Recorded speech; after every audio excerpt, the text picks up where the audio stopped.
Hello, and welcome to part 2 of exploring some weird and wacky shooters on the PC Engine. Yeah, I was originally going to do this stream last week, but I've been kind of busy lately, so I don't actually get a chance to, sorry. But we're here now, and yeah, I was late to my own stream. Lol. So yeah, rather than having like the random list of things like last time when we just spun the wheel and then we played whatever we decided, I thought it'd be fun to like maybe try and play some of like my personal favourite games on the PC Engine that we haven't already covered. And sort of have like more of a curated list kind of thing rather than like just pure chaos. So I've got a few noted down that we can jump on. We're going to start off with Superstar Soldier because I've still reused the Soldier Blade thumbnail from last week, so it'd be kind of rude not to include a Star Soldier game, and it's the only one we haven't covered so far. What the games I'll be jumping on later on include like Gunhead, Raiden, Kyukoku Tiger, that kind of thing. But of course, if there's any games in particular you want me to jump on, like shoot 'em up wise, then feel free to just drop a message in chat and then we'll see what we can do. So yeah, we'll just jump straight into things, eh?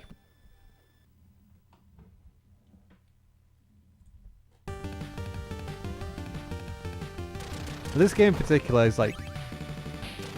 nostalgic's not the right word, but it's the game that really got me into the PC Engine. It was kind of like the first game I discovered for this system. And yeah, it's just... I think without this game, I might have never even got into this console, so yeah. Really cool game. I've already messed up, which is great. But yeah. And for a while, it was my favourite in the PC Engine trilogy of these games, but I suppose over the past year or so, I've kind of like swayed to more towards Final Soldier. Maybe because it's a bit, the difficulty is a little bit more balanced to that game, whereas this one, it kind of spikes quite quickly, so it feels a little bit more unbalanced.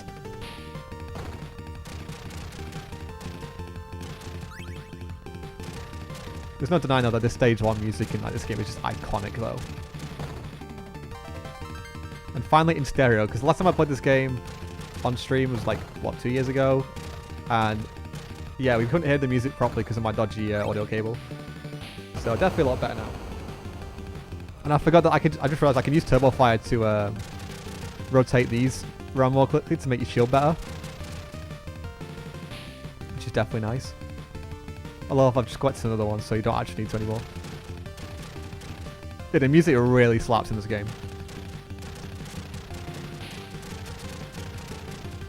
It's one of them, the PCM samples, they're definitely very crunchy sounding, but they do sound really good still. Just like the whole trilogy has incredible music. It's definitely like, it's a visual and audio feast for you, and definitely like a really good representation of what the hardware can do.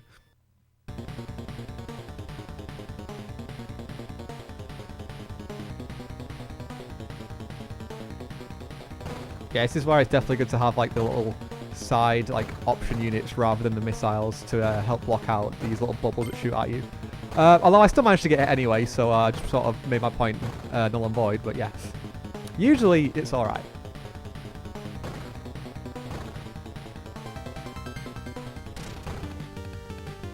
Although one thing I've always found really confusing with this game is the way like when you take damage, you seem to like lose more than one level of power up, whereas like the other games you lose one. There's sort of like 3 determined levels of power up, and you just lose one at a time. Whereas with this, it seems like you lose like 2 or 3. It's a bit weird.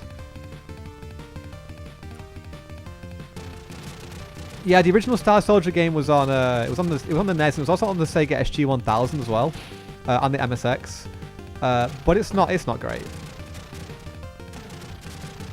Honestly, when it comes to like early NES shooters, I much prefer like Star Force instead. Because with the original Star Soldier game, like your ship moves like above and below like different platforms, and it feels like you don't really have control over that, and it's just a little bit annoying. Although some of the music in that game did end up getting like reused in this.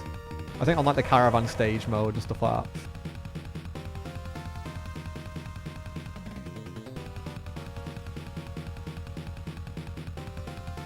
So it's a lot more primitive because basically like it has the same music for every stage, and it sort of like feels like it goes on forever. Whereas, and it all kind of looks the same as well. Whereas this is like, it has like proper predetermined stages that all have completely different environments, new music, just a lot more variety. Whereas the original game was definitely lacking that. It all kind of felt the same. But if you do have a Famicom, it's like one of the cheapest games you can get for it. So I still definitely say it's a must-own if you have a Famicom at least. SG-1000, not so much, because that port is not great.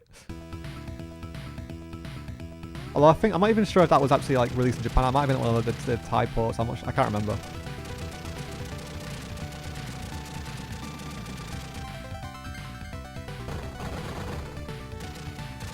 I always forget that like Star Force and Star Soldier actually got like a Western release. They seem like the kind of games that like would have stayed in Japan. But I suppose if they were delayed that much, then yeah, they're gonna feel like outdated. So I think Star Force was like what, 84 on the Famicom, and like Star Soldier was like 85. So they were pretty early games. Both those games I'm pretty sure came out before the NES was even launched in the US. So yeah, definitely early games, but. I also find it kind of weird that they redid the soundtrack for Star Force on the NES compared to the Famicom version. They sort of upgraded it a bit to actually use all the sound channels.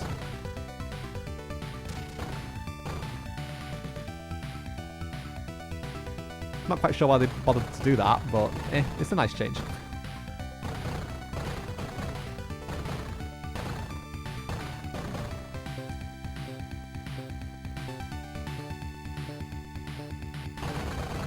I should probably do a Famicom stream at some point. I don't have like an EverDrive or anything for it, so I'll be purely relying on original cartridges, which are iffy as hell, but there's some decent shooters out there.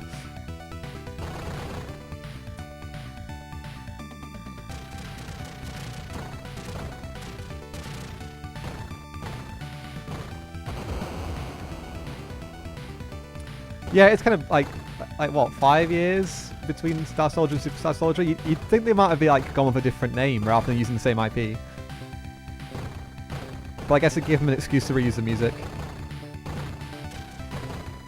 Oh, to be fair, they just could have used Compal's thing where they just reuse the music anyway and don't really care. Either way, we got an incredible trilogy out of it, so let's not complain, shall we?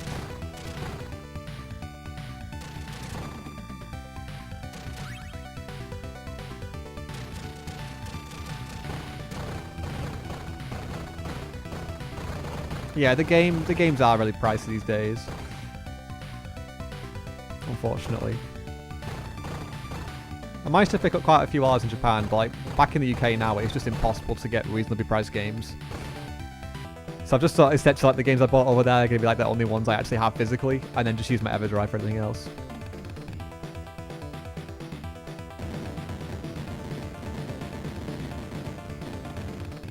Oh, you managed to get a copy of Superstar Soldier yourself. Hell yeah. I hope it didn't cost you too much though, because it can be quite pricey these days.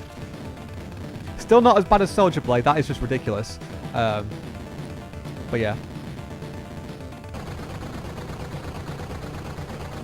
Definitely worth it though. It's not Soldier Blade, but Superstar Soldier is definitely worth getting a physical copy of, because yeah, it is such a good game. 15 on bot. Wow. Okay, that's actually really good.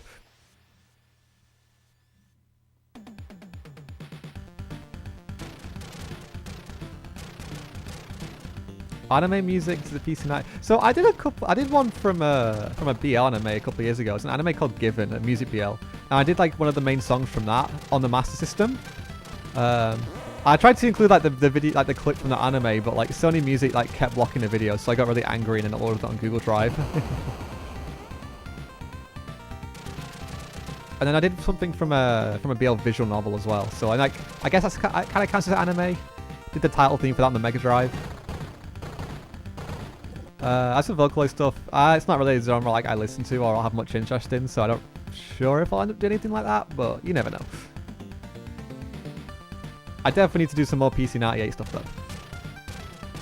It is a fun chip. I do actually have a new PC Engine remix I finished off this afternoon, so definitely look out for that over the next couple of days. Probably be Saturday morning or something, I'll upload it, so yeah. More good stuff on the way. But yeah, it might be nice to explore like non-gaming music and port a game to like obviously like chiptunes. Definitely an area I haven't done that much. I know Mitch here years ago did like a few like Eurobeat songs for the PC Engine, like Deja Vu and stuff, and Gas Gas Gas. So there's some good stuff out there already, but yeah, there's always room for more.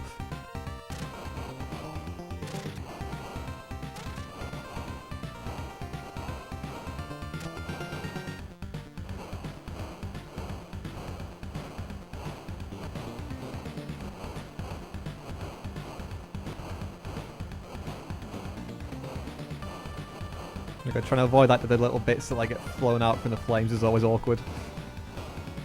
There we go.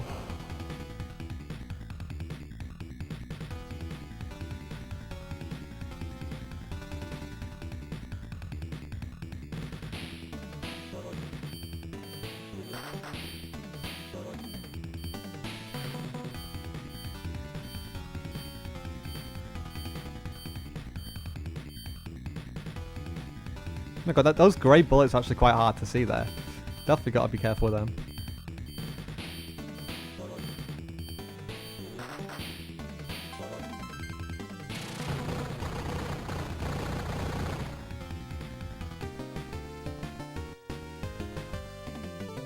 Are you like with the Toho stuff? Are you going like with the is it the YM2608, like the later chip, with the PCM and stuff? Don't get me wrong, it's a really cool chip. And it definitely has some good soundtracks, like Flames Up Across Tajin, Ground Scene, and stuff like that. But I think when it comes, at least when I'm doing PC98 stuff, on this channel you're going to just get the YM2203 stuff, you know, the 3FM, 3SSG channel, just because it's a bit more interesting, I think. I did actually do one Toho thing with that, but there's definitely, could definitely do some more of them in the future.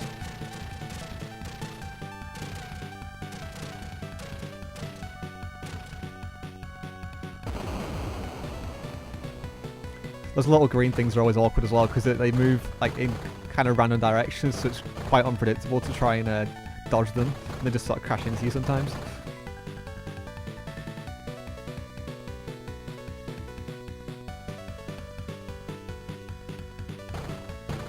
I forgot as well. Yeah, this theme was the first ever remix I did on YouTube as well, all the way back in 2017. God, that feels like such a long time ago now. Can't believe I think like I was looking at the playlist the other day and we've done nearly 300 remixes on here now. It's insane. Don't think when I made that original theme I'd like you know what, 7 years later I'd still be doing this shit. It's all good fun though.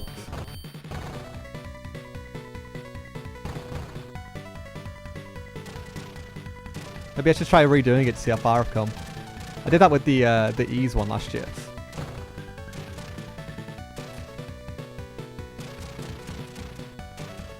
Yeah, exactly. Limitations breed creativity. And also you can sort of like, if you use the external channel 3 mode, you can sort of get 4 FM channels if you have 2 of them as 2 operator ones. So if you're doing like a piano sound, you can sort of get a bit more out of it.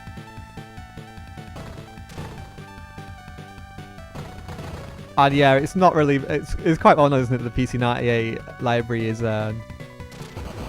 filled with quite a lot of hentai, isn't it?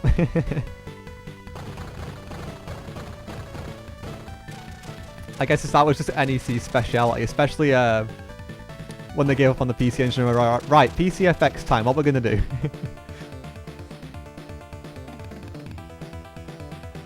Just Japan in the 90s in a nutshell, really, wasn't it? Well, to be fair, arguably nothing's changed. I always struggle on this boss, oh my god. This might be where we like lose all our lives in one go. See, it's just the movements is really difficult to dodge. This is what I mean about the difficulty spike. The first the 3 stages themselves were fine, but then this boss in particular is just really difficult by comparison.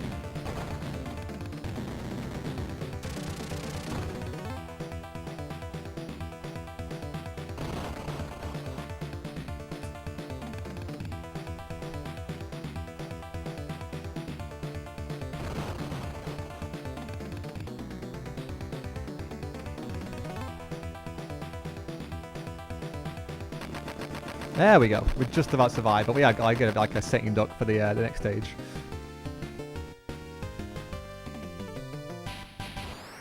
I mean, hell, even the Sega Saturn had some sketchy games on there.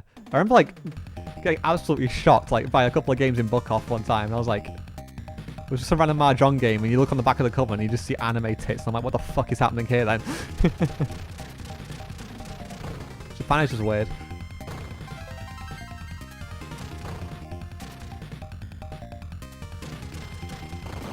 Oh god, yeah. This is what happens when you don't have like much of a weapon. Look at the state of this.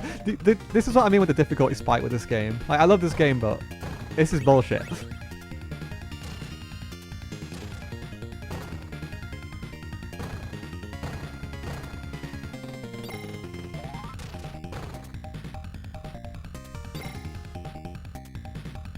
Oh, okay, we just got through there. How?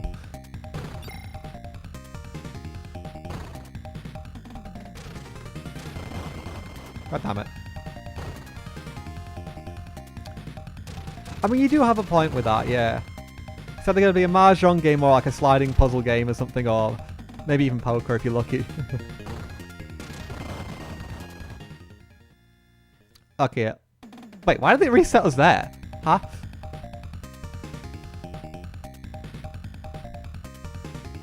Yeah, literally, NEC's marketing tactic was a PCFX was like, no one's buying our normal games, let's put anime tips on the screen and people will buy our system. And it still didn't work, because like people just bought it on the PC98 instead, because they already had a PC, so it's like, yeah. They had a strat, but it didn't work. Just like me trying to do this level. Anyway, definitely a good game to start off with. Let me take it off my list.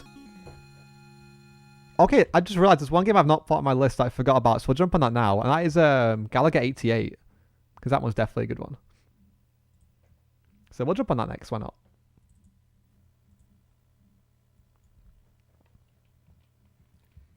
I think someone mentioned about that the other week as well, about wanting to see that. Or like after asking if it was in the list, so definitely a good excuse to jump on it.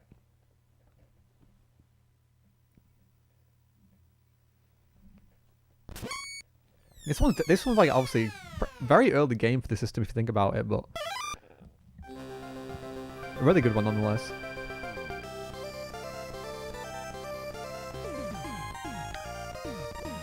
I'm not gonna like question what that game is that you Tengai Michael's idea, but I'm gonna guess it's a hentai game going off the conversations we'll be having on the stream.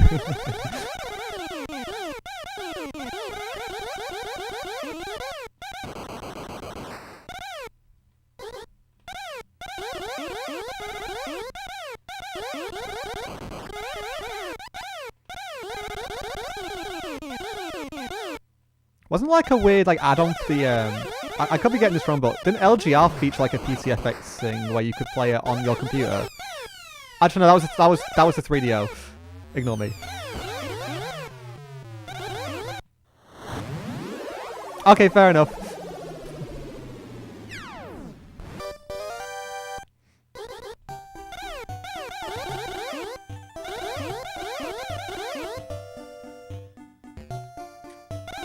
I'm not really familiar with like RPG games like on the PC Engine, like CD, outside of like Ease basically, so you'll have to forgive me for not knowing that game.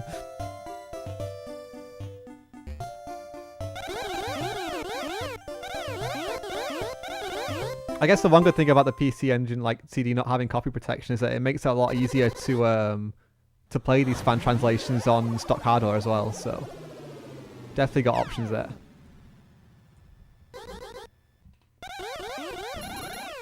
If you could find one that actually bloody works, anyway.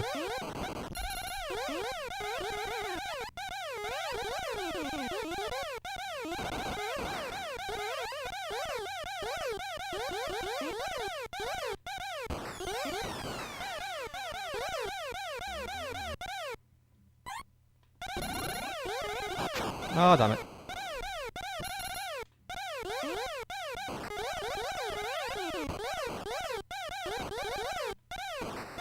I want to at least trying to get to the scrolling sections of this game, because it really highlights like the difference between sort of this and the original Galaga.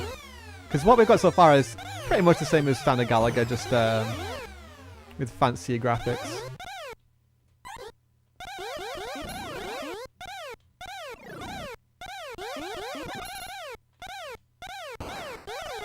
I got a safer work anime game on the PC Engine CD. That is a rarity.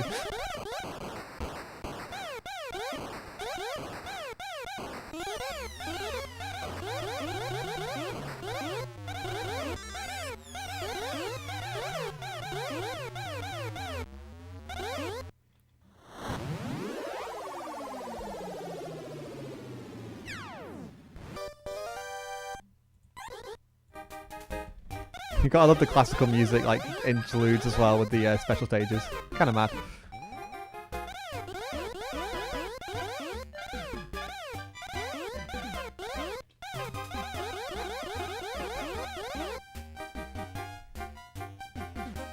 Oh yeah, NEC definitely would have made it sketchy as had the chance, didn't they?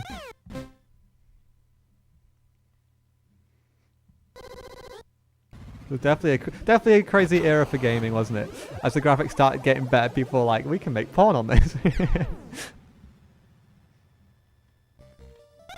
Hey, we actually got to a scrolling stage. Nice.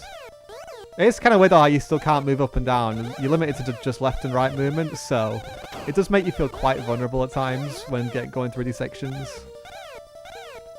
But it still keeps that classic Gallagher feel, but a bit of a more modern for the time upgrade at least.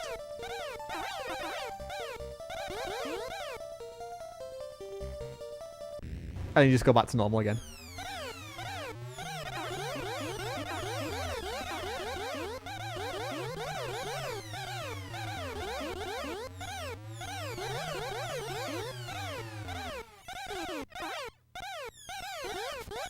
I was hard tempted to go for the capture then, but honestly I think I'll just stay with a single ship for now.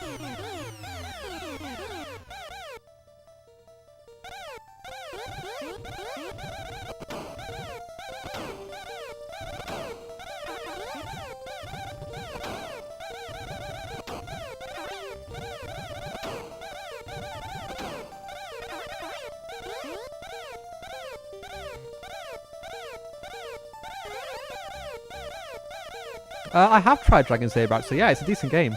I have a physical copy of the prequel Dragon Spirit, but it's kind of more of the same, right? I mean, we'll jump in it next if you want. I don't think we played it last time. Well, I might have to double check the game listing we did for that.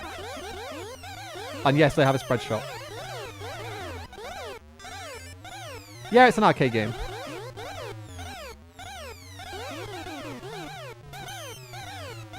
I mean, so is this as well, to be fair.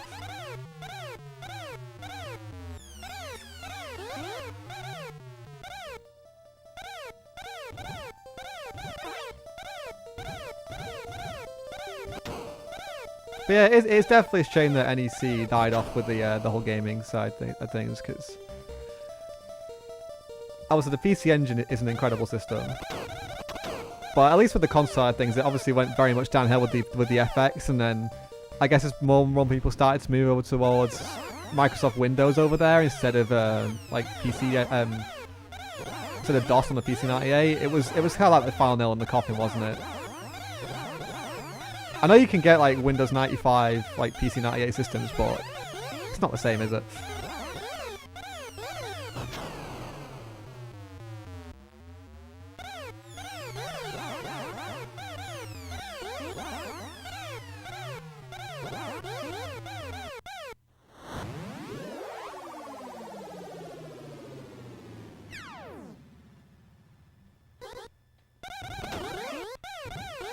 Okay, they're definitely getting faster now, aren't they?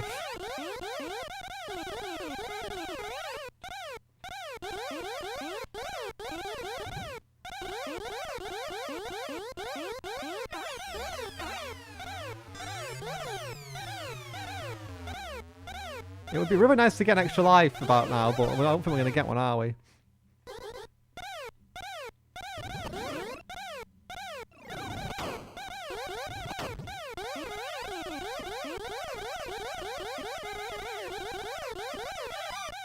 There we go.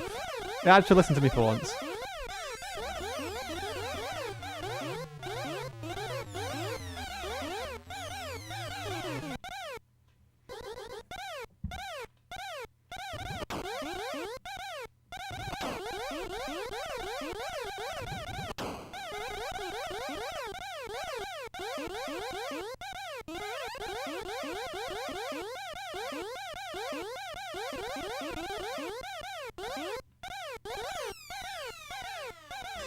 Oh, okay.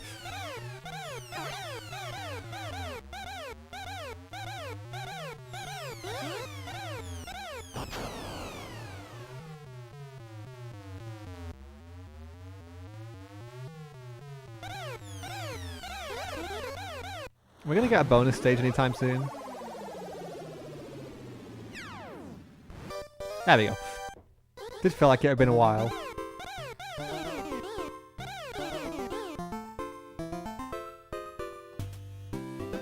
What the hell is going on with this one then? Very aesthetically pleasing though.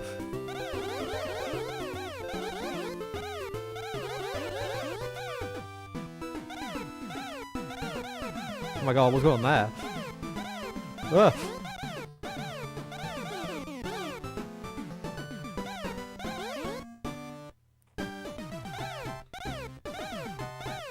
Okay, that's just a miserable failure.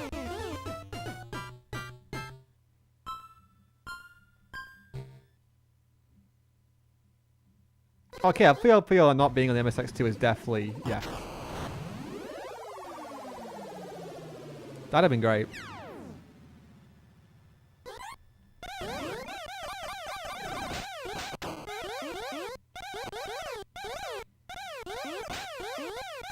I don't think I've ever actually been this far in this game. I usually die at like stage 8 or 9 or something, so yeah. This actually honestly might be a PB. Nice.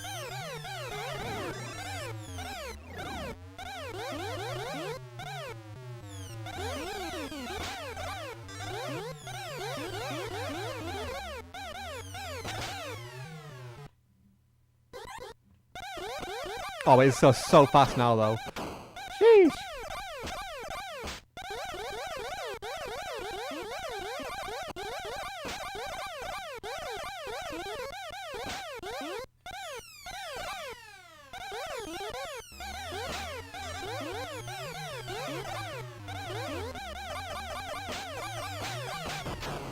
Oh, okay, that's GG. That was not a bad run, though.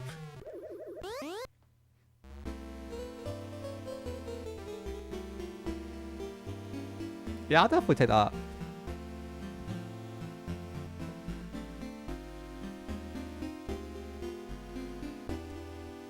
The reason indie devs haven't like tried to replicate is that everyone's like too far up Nintendo's ass and then just goes for like Famicom/NES stuff. I'm like, it just gets really old fast. I'm like, just do something different, please. Still need more like Mega Drive style, like, or just FM like indie music as well, because it's always just NES stuff and nothing else. Like, no, there's more than one sound chip out there. Alright, let me just double check real quick if I even, I don't even have a battery in my Nintendo Core Bank, so that's not going to save anyway. I need to double check if we even played Dragon Saber last week, or, not last week. Last, in part 1. Yeah, that.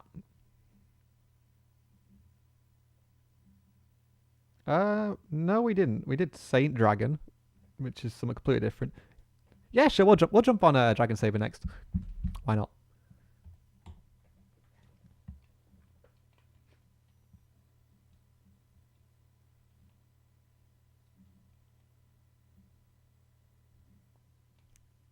Yeah, not really. I've only played this one a couple of times because I usually just play Dragon Spirit because I actually have the card, the Hue card for that. Either way, it's more Namco goodness. Sure, we'll jump on easy though and try and see a bit more of the game.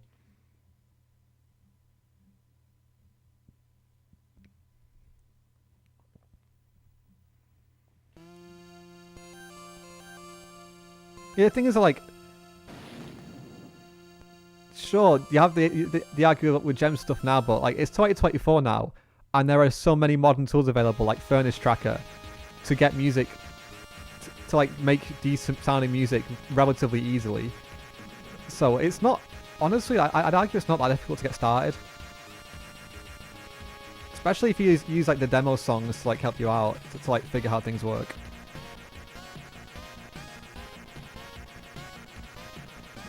I'd argue Mega Drive stuff's easier to like FM's easy to start off with because you can just, there's so many patches out there, like ready-made patches that you can just use, or you can rip from the original game. So you want the Red Revenge Shinobi baseline, you can have it.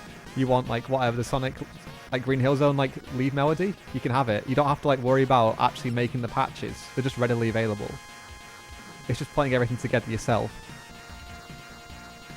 So honestly, it's never been easier to actually make FM music. And FM music that works on the real console as well, like with the export features, so. Yeah, there's no excuses for not having more like indie devs use that kind of music. Just have like a VGM player in your game and you're sorted. But PC Engine, maybe like wavetable things, yeah, you've got more of a point with that, I guess. But even then, like, whenever I like do PC Engine stuff, a lot of the time, I either just have like, again, preset waveforms that were like built into Mask or whatever, or I just flat out start scribbling on the wave editor and then just see what sounds good. Just trial and error. That's something you can't really do with FM because it's a lot more complicated, but if you're like, got like a very small waveform, you can literally just scribble and see what sounds nice.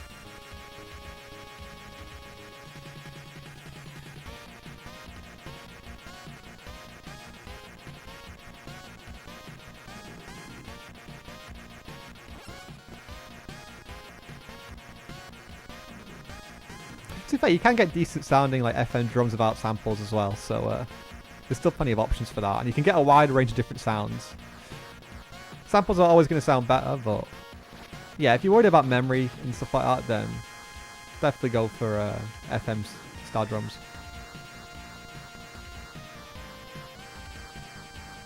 Well, sometimes it can be a little bit tricky to get right, because sometimes they rely heavily on like pitch bending and things rather than just flat out just playing a note. That's definitely true for like the System 16 stuff, which I did like I've done like bits of recently. Those drum sounds, yeah. The actual snare drum is just being down, like the pitch is being constantly like pitched down. Oh, I'm doing so bad with this, aren't I? This seems a lot more difficult than Dragon Spirit. There's just a lot more going on. I guess Namco got a bit more used to the hardware, so they were like, we can put more stuff on the screen, but we're on easy mode here, and I'm just getting like destroyed. We'll give it one more go, but yeah, this is actually really difficult.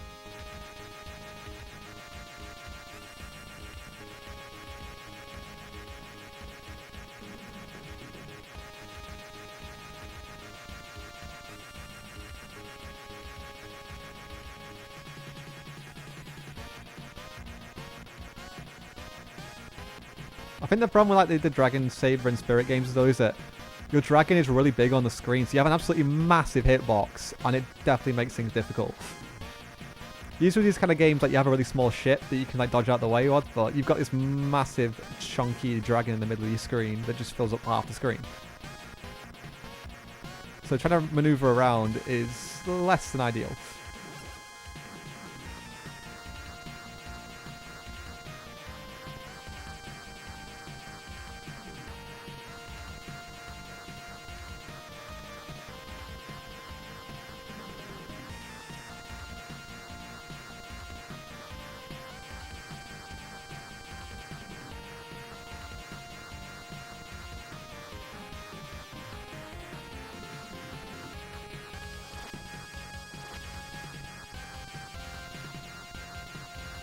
I guess because, like, obviously having access to, like, chunky FM bass sounds, they didn't feel the need to, like, waste memory on samples for the bass.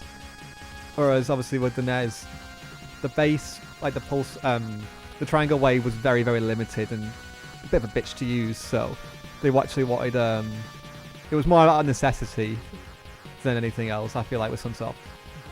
Using samples for the bass. Did sound bloody good, though.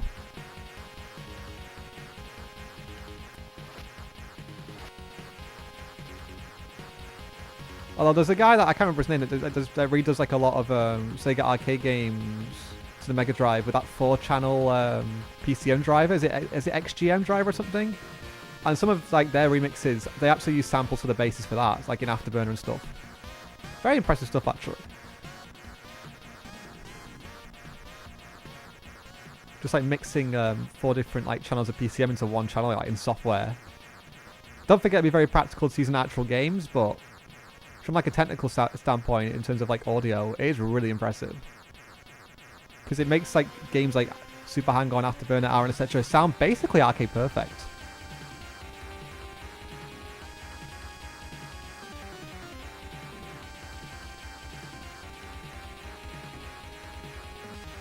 I think the reputation of the Mega Drive sound chip is more because of like, again, it's mainly because of Gem's driver and stuff like that. I mean, obviously Sega Lord X did a video a couple of days ago, didn't he, about this, saying that like a lot of the early games, especially the Japanese developed ones, sounded great, and it was only like when Sonic 1 came out and a lot more Western devs started jumping in with like not very much knowledge of actually how to use the chip, started making music, that people thought that it was actually just how the hardware being bad rather than just a skill issue. And that's all it was. It was just a skill issue at the end of the day.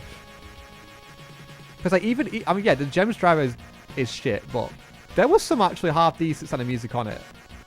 Like stuff like Kid Chameleon, sure, compared to like a lot of the like the shoot 'em ups and things like that and the Japanese developed games, it doesn't sound great.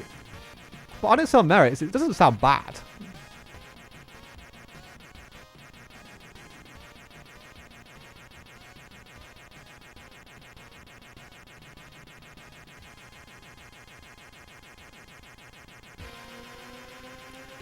We're going to die on this boss again.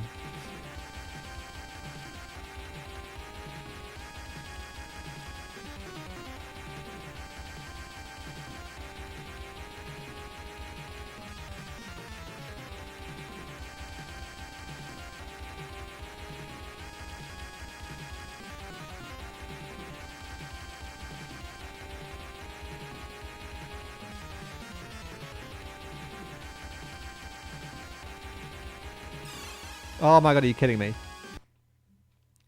Surely it would have been really close there. I hate how it's one of those games where you get sent back ages as well. Although with it being an arcade port, it's not too surprising.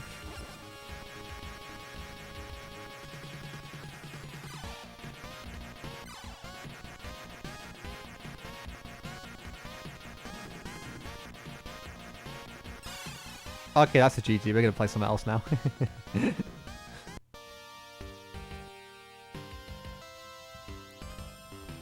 Okay, so I put like in the video, in like the stream settings that the game we're playing is Blazing Lasers. So we may as well jump on that and settle in there for a while.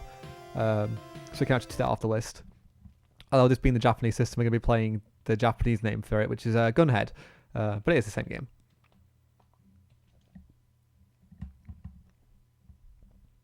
And again, this one also has some very nice PCM usage. And for like an early game for the system, a relatively early game for the system as well, is really nice. Yeah, 1989, so definitely an earlier game. Wasn't this a launch game for the TurboGrafx in America as well?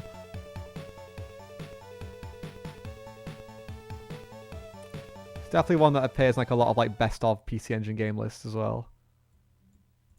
And it's definitely deserved.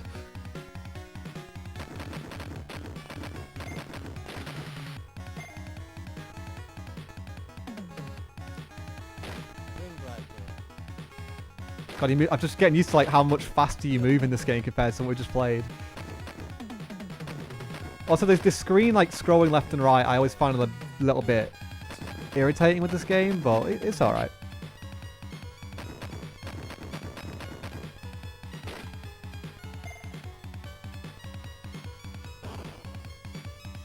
I honestly don't really know much about like the Gunhead, like the series / film or whatever. Because like, there was a Famicom game as well, wasn't it? That was completely unrelated. I guess it was just a cash grab, like to do a tie-in that had like basically no resemblance to anything.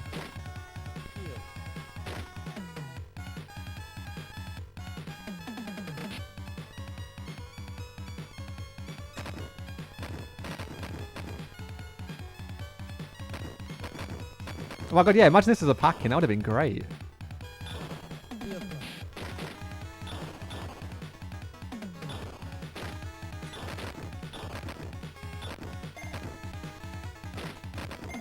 Definitely a good demo for like the voice samples and things as well.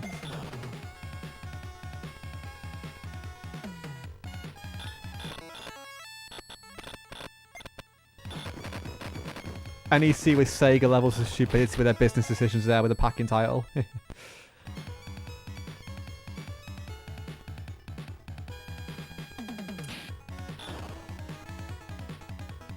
like, you have something great here, use it for fuck's sake.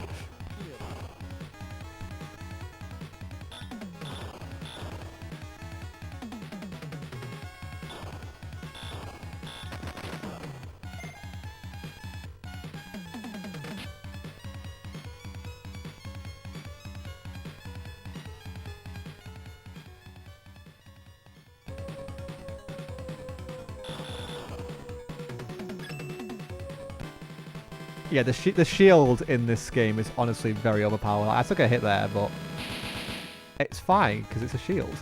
I can just keep going. It's basically like the only like secondary weapon I actually use in this game. Because there's quite a few different ones, like option units, missiles, like a homing, like fire thing. But it's like, but I have a shield. I can just crash into things. It doesn't matter anymore.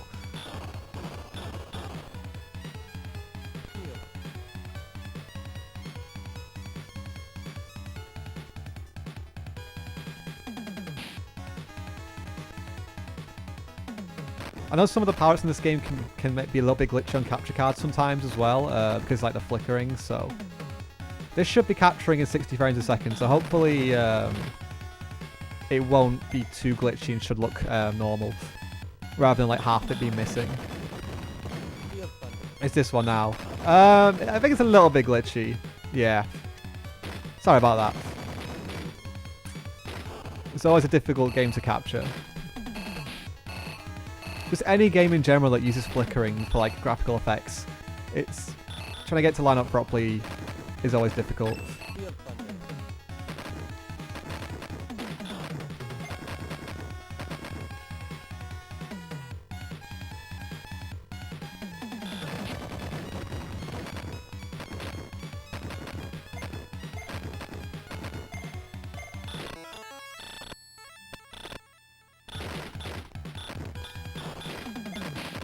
Honestly, what like NEC releasing the PC Engine, the TurboGrafx even like after the Genesis in America was just a death sentence from day one.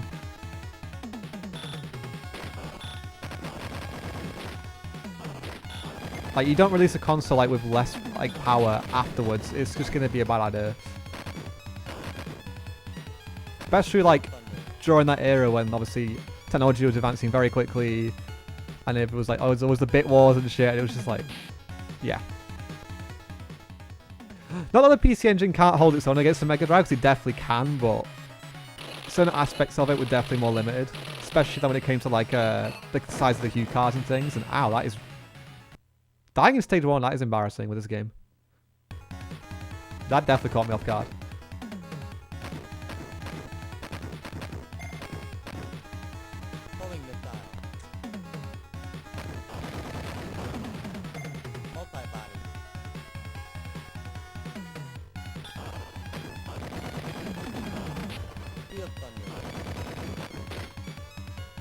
Well, back to shield we go.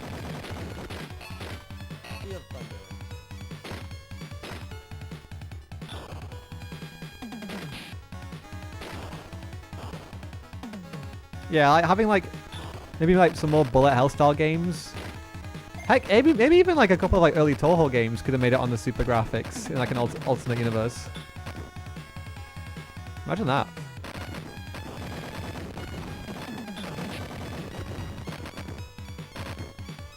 I mean, the sound chip's already a really good fit, so that'd have been cool.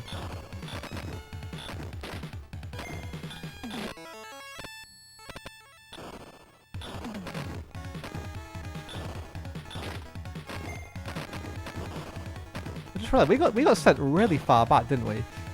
With the checkpoint system, we really got screwed over there. What the hell?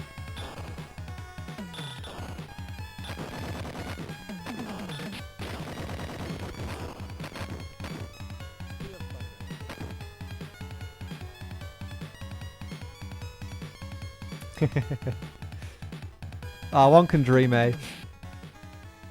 Alright, we need to adjust out the way this time and not like get insta-killed.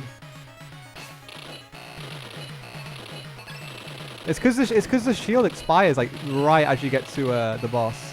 It's like really bad timing.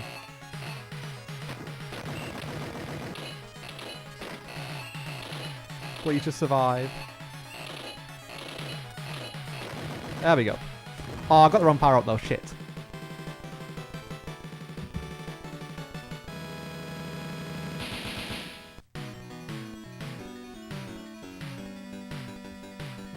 I was trying to get like the number 2 power up because that's kind of like...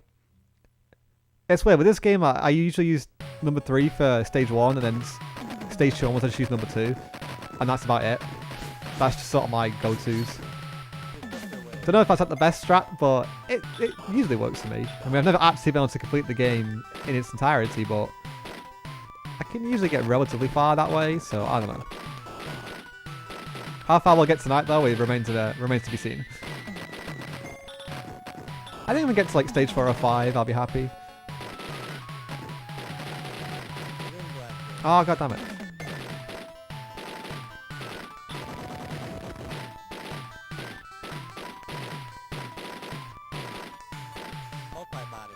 I keep picking up like power-ups I don't want by accident.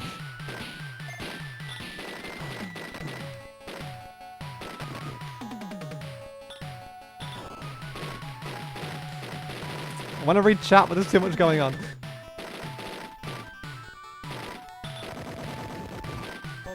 Oh my god. Stop picking up power-ups you don't want.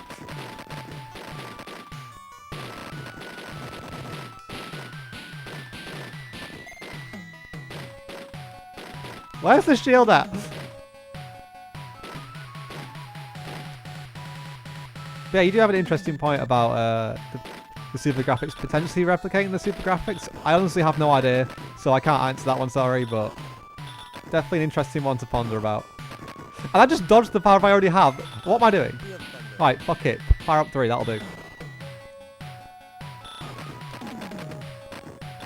It's quite slow for this stage, but it has a nice bullet spread, so it'll do for now at least.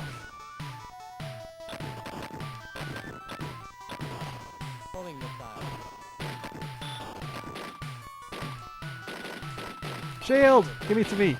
There we go.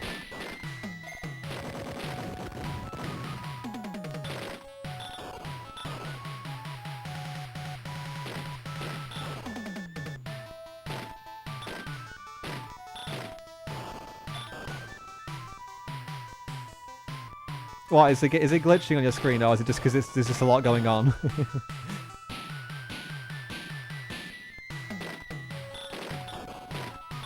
There we go. Finally got weapon 2 back. That's more like it.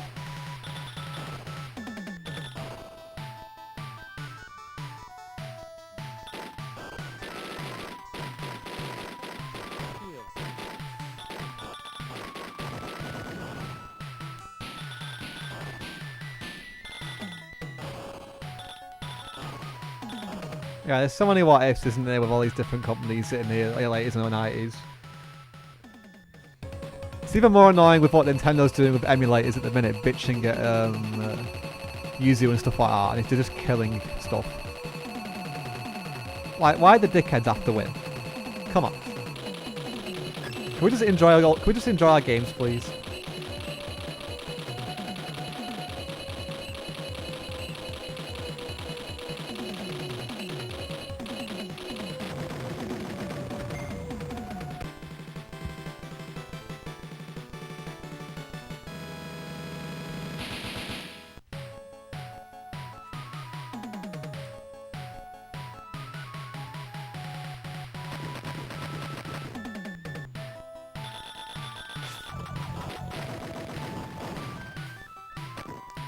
So I think a little while back I was talking about how it'd be really cool if you had like a more modern like Game Gear solution, kind of like what with the analog pocket, but for Game Gears. Now we need one for the PC Engine as well, because obviously there's like the Turbo Express and the PC Engine like LT and stuff like that, but those things are expensive as hell and unreliable. So again, a modern solution would be very welcome for that.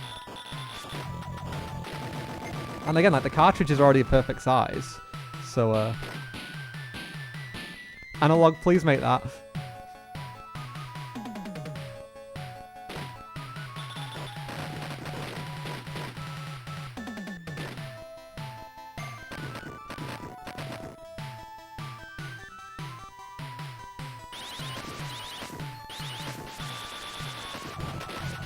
I guess like NEC and Hudson just sort of gave when they saw that it wasn't selling well, rather than trying to like put an effort in to release better games, they just sort of gave up and went, yeah, this is not going to work, let's not waste any more money. And just shafted like the people that actually bought the system.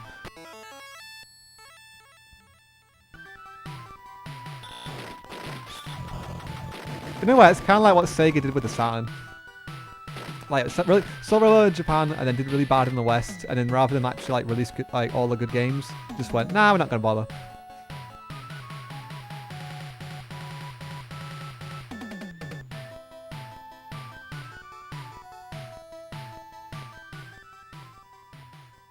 And also, like, let's be honest, everyone like in the West was like on the FMV hype train, and the PC Engine CD didn't really get those kind of games, did it? So I don't think anyone really cared at the time.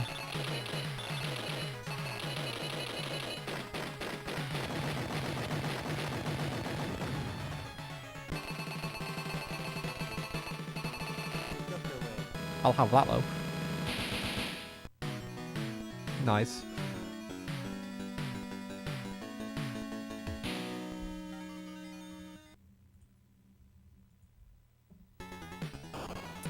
Okay, this stage is kind of whack because you have lots and lots of floor targets to destroy, and there ends up being like way too much stuff on the screen. And honestly, I'm really impressed how the system like manages to keep up with all this without lagging or having much sprite flicker.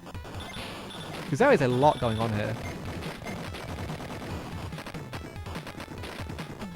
Although a lot of it is being done with background tiles, so they can sort of get away with it. But it's still a nice looking effect either way. Like, there's so many destructible elements. It looks great. And of course, those great PCM drums as well. Just abusing the shit out of the toms.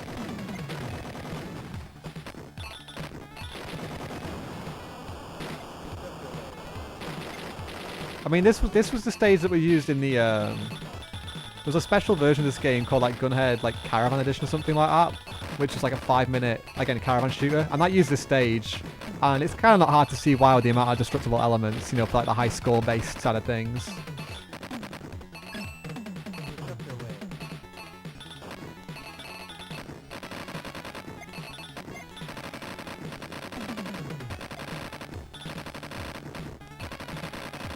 Yeah, I love the Sega CD too. I mean, it's not got a huge library of games for it, but there's some good stuff there.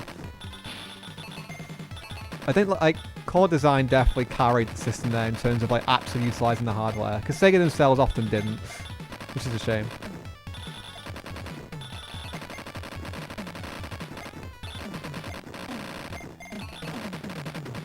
Again, Sega Lord X did a great video on like sort of like a how he would have handled the Sega CD differently in terms of like making a lot of like Mega Drive enhanced games that are like on a budget.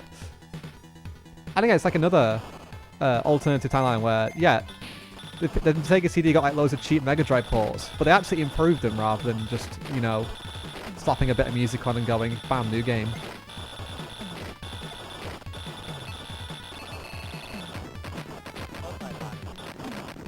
Oh, I was trying to get that to turn to a shield, but I didn't get a chance.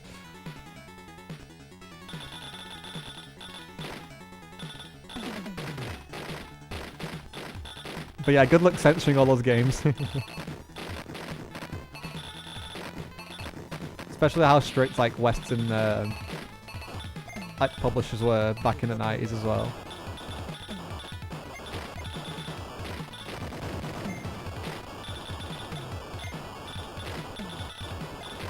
Probably not worth the effort for a lot of people in most cases.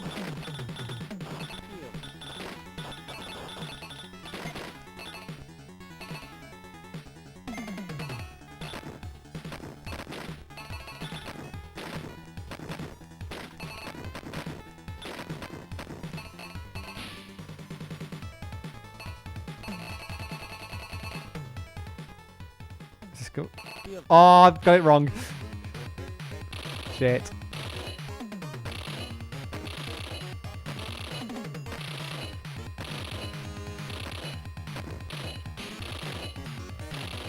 I'll be time to use a couple of bombs.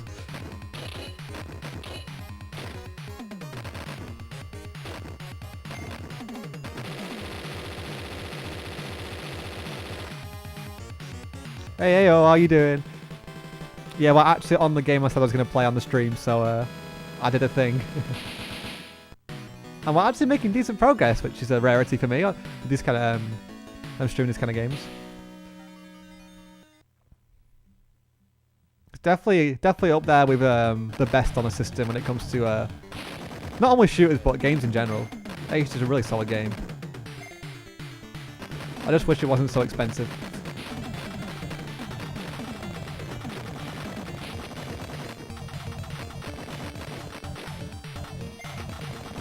I did like put a bid on like some loose copies on Yahoo Auctions while I was in Japan.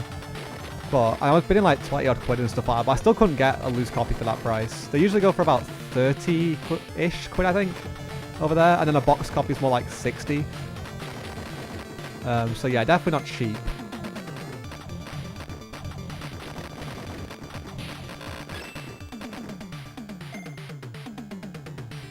I'd argue it might be worth it, but it's still a lot of money for a game, isn't it?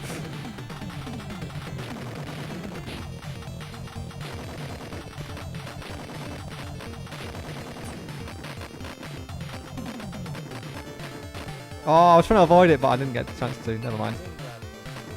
May as well embrace it for now, then. Actually, it's helping us out a lot more than I thought. I never really gave this weapon a proper go before, but never mind. Immediately get hit.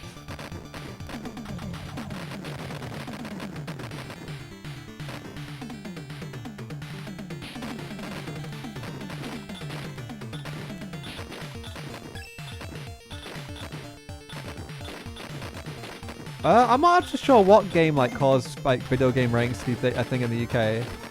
Because like there were a few like late Mega Drive games that had Elspeth ratings. It was like a European thing before Peggy like kind of took over. Wasn't really until the PS1 and the Sega Saturn that you really got like age ratings on all the games though. Because yeah, I know a lot of Genesis games do have age ratings from like the early 90s onwards, but with the Mega Drive it's really only like games that came out after the PS1 and the Saturn. So I think it was a little bit behind.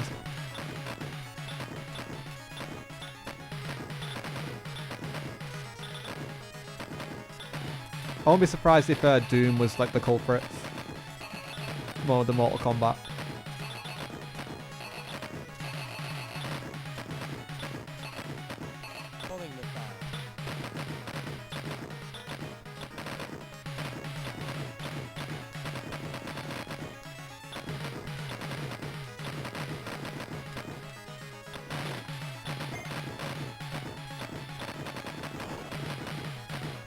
I just realised I haven't even been like attacking like the source of where they're spawning from. I was just attacking the ones that come out of it. So we're never going to get anywhere with that, will we? There we go. That's more like it.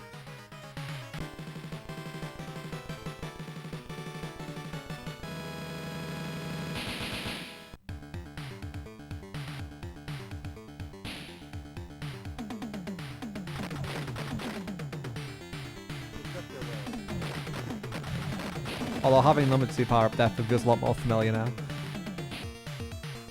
Question is, can we get to 1,000,000 points? Maybe that's to be the new target.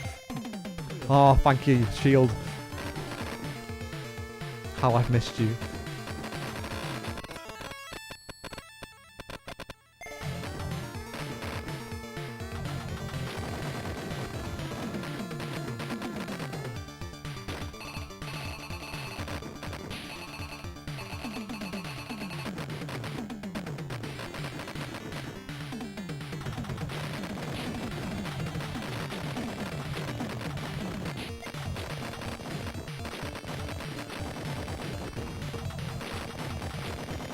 Also, yeah, apologies if I'm a bit slow, like reading the chat. These games can get quite hectic, so I feel like if I look over, sometimes I'll just immediately die. But I'll try and respond to you as soon as I get a chance. Because it's always fun having a chat, isn't it? But yeah, I definitely agree that age ratings do make sense. Although the issue I have is that they're very inconsistent.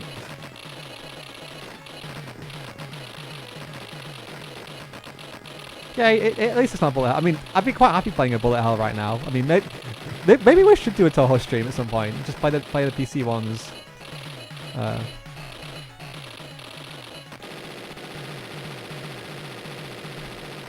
Although I find that I'm better at those games on my laptop with a really like a flat keyboard rather than my like big chunky mechanical keyboard on my PCs because it takes longer to press the keys down. So I don't know. Blazing Blazers, yes. Hunged.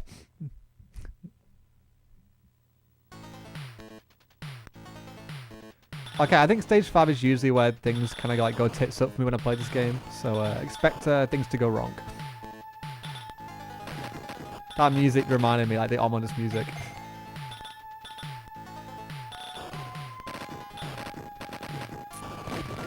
Yep, I know things are already going wrong. But yeah, like you said, like people were worried about Doom and Mortal Kombat. Yeah, if some of the stuff from Japan came over to the West in the 90s, people would have lost their fucking minds.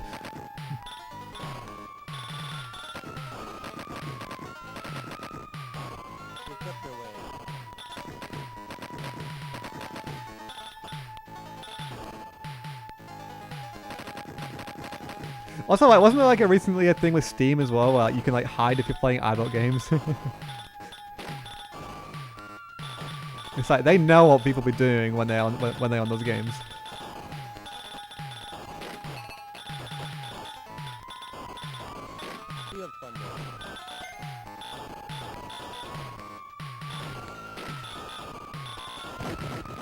Oh, this is not going well, is it?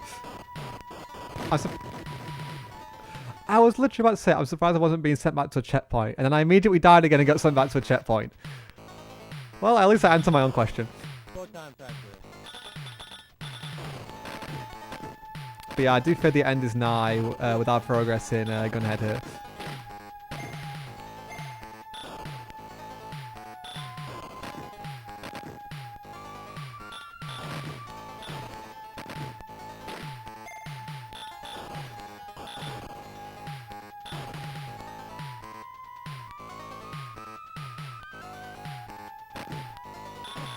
Yeah, you do have a point. Like, people should be able to publish what they want on platforms. As long as you slap like a warning or an age rating on it, then it's like, it's up to you then. Like, come on. Because like, I know Sony's always been really strict with this kind of thing. Because like, there were a couple of like visual novels, like BL visual novels from Nitro Plus that were originally on the PC, and then they sort of like, there was one on the PSP and there was one on the PS Vita, and they had to get like modified quite a bit to like get rid of scenes and things like that, so it could be allowed on the console. But it's weird because I remember the age ratings were like the equivalent of like a PEGI 15. I think it's like the rate 0D. Sorry, not 0D, 0C. It's like a 15 plus. So it wasn't even like given the highest age rating because of it. It was very bizarre.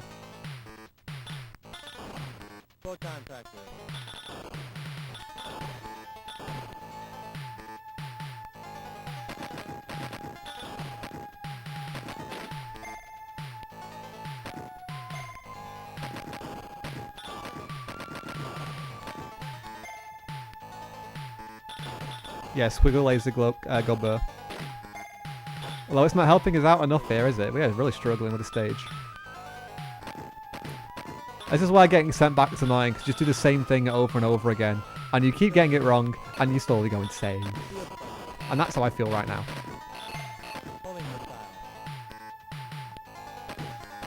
Just want my shield back.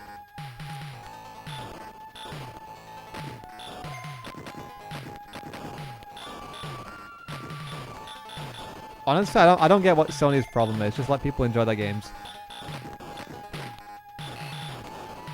I mean, even recently, there was a whole like Final Fantasy VII Rebirth thing, wasn't it, going on? And like Tifa and stuff.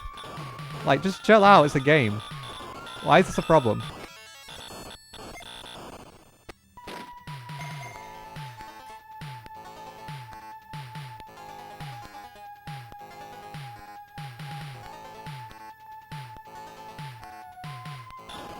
Honestly, that's just like 80s and 90s like games in a nutshell, isn't it? The games themselves are quite short because they're difficult. You just have to keep playing them over and over again until you can actually get to the end.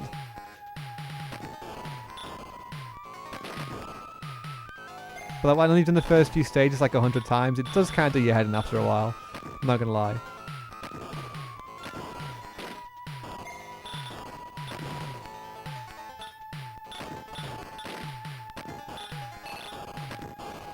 Definitely a different mentality, eh?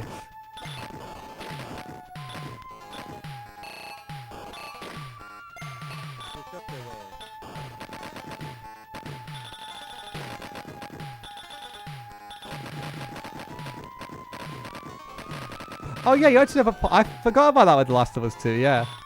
Like, make up your mind, please.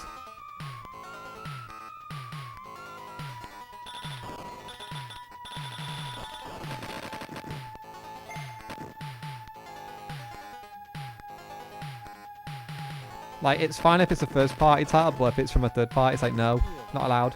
You're not allowed to have fun.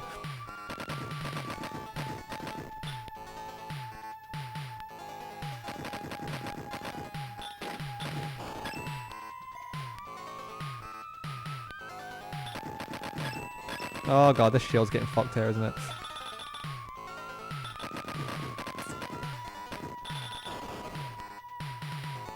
I mean, like, as a kid, I was like a big Sony person because I grew up with a PS2 and like a PS1 and stuff as well, so. But I'd say the past 10 years or so, I've not really been that interested in like modern gaming. I just feel like the direction it's gone is just a bit shit. Don't get me wrong, I still enjoy like the odd newer game. Like, obviously, I love Assault Course, stuff like that. A couple of days ago, I actually got Ace Combat 7 on the Steam sale, and I've been having a lot of fun playing that as well.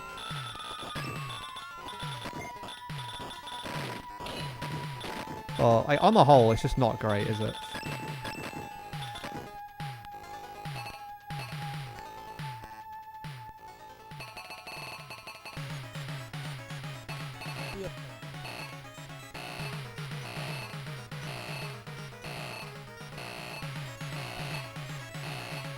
Right, we've got 16 bombs. I may as well use a few of them.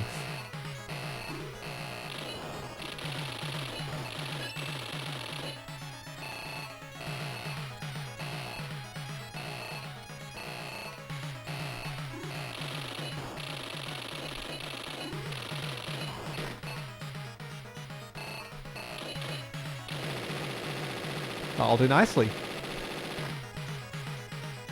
It took us a few goes, but hey, at least we finally got through it. And we still have 6 lives. Like, yeah, this game gives you a lot of extra lives, doesn't it?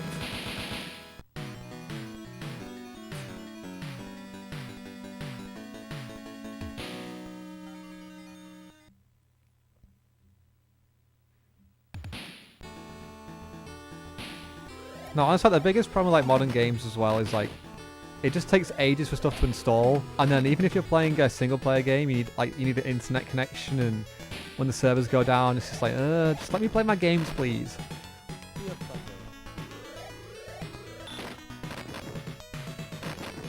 Also, I still hate, I hate digital games. I tolerate it on PC because there's no other option, but on console, it's just, no, it's just not nice. That's why that's why we're sat here now playing PC Engine games instead, right?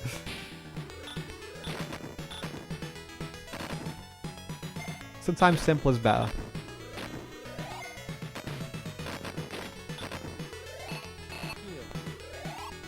Not a massive like AAA games can't be enjoyable, but it's just, honestly, it's just too much of a hassle sometimes, isn't it?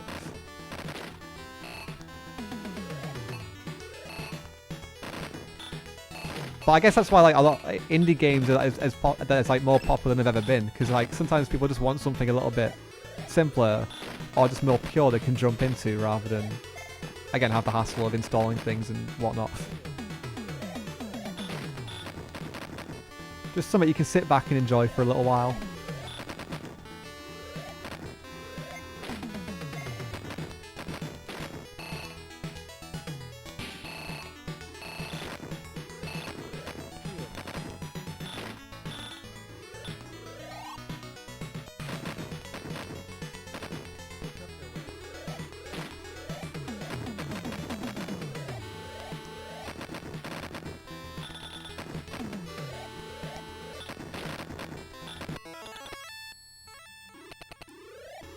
Get another extra life, I'll take that. Also, we've flew past 1 million points target as well, which is nice.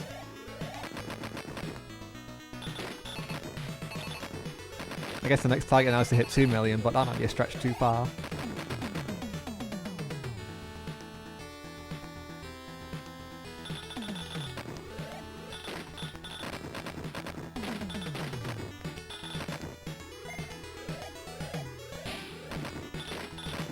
Honestly, yeah, it's just that old mentality, like, that bigger is better, supposedly, and a lot of these big corporations have that ingrained in their head, and they just need to take a minute to step back and actually look at what they're doing and go, no, this is not right, is it? It's just greed. Things have just gone too far.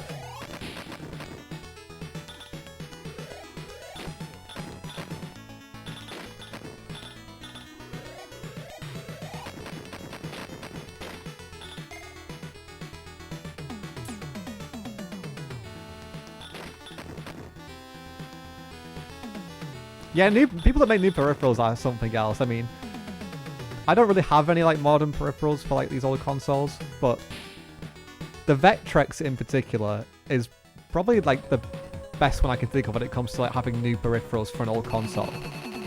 Like you've got like, you can have a Raspberry Pi in the cartridge slot, basically replacing the CPU. You've got the UV lights to like make games like Vaporwave and stuff.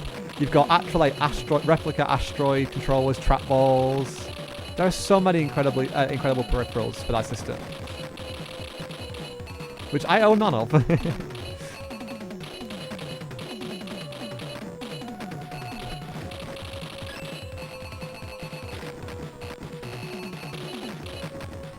Again, that's another system I haven't done much content on, but I'd love to do more. The Vectrex is such a cool system. It's just, obviously with that console having an integrated screen, it's just really awkward to capture footage from.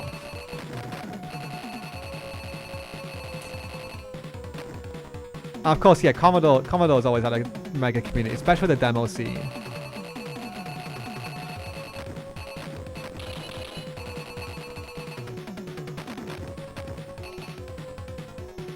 I need to use one of my bombs. There we go.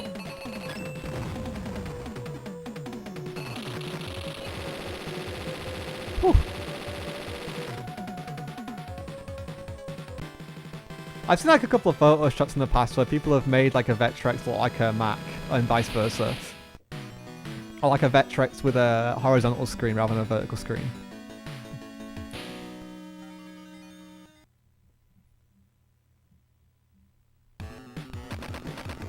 It's a shame that system didn't get more, it has such a short lifespan. Never got to like realise its full potential at the time. But again, thanks to the community these days, it's like we've got this. People have got a thing running actual arcade games with the Pydrex and stuff.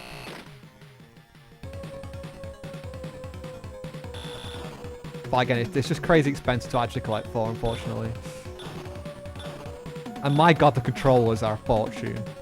I'm like, whenever I use mine, I don't use mine very often. I'm just terrified about like my controller breaking because like the controller's like £100 now. I'm like, no.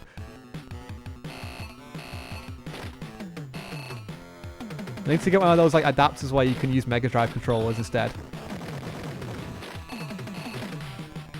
That would definitely make things a lot easier. Sure, not as enjoyable to use because I think like the charm of the Vectrex is that it has like a literal arcade stick integrated into it. Like the whole console is just like a mini bar top arcade machine. It's so cool. There's definitely nothing else like it, but yeah. It's just the controllers and the things are just a bit rare and expensive these days.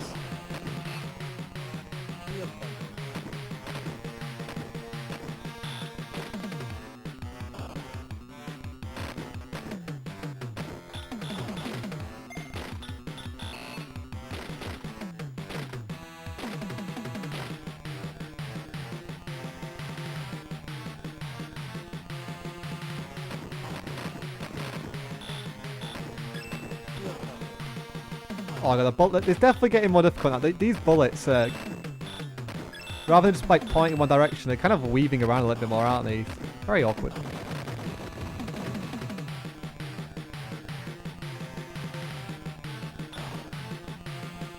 There actually is an adapter where you can use Neo Geo controllers, yeah. Well, actually, no. I'm not sure if it's a specific adapter so you can use any controllers, but I have seen people like modify Neo Geo controllers to work. Because that is honestly like, it's lacking that analog, analog stick, and it's but there's only like what 2 official games that use that anyway that require it even. So it's definitely a good solution.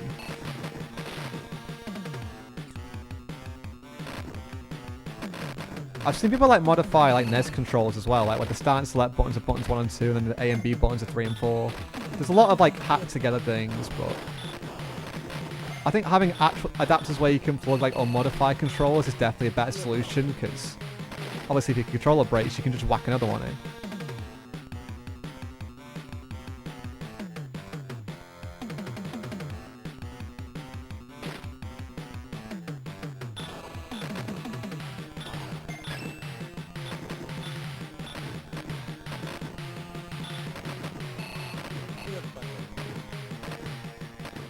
Yeah, the internet's definitely helped with like people sharing information and things like that. Rather than having to like fend for yourself trying to like figure out how to do things, you can sort of collaborate more, and it's allowed people to like create much bigger and better things.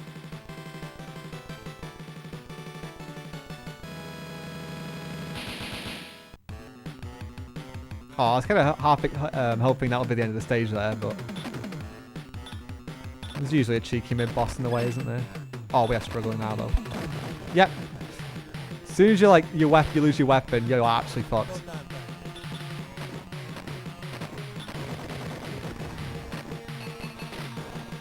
This is terrifying.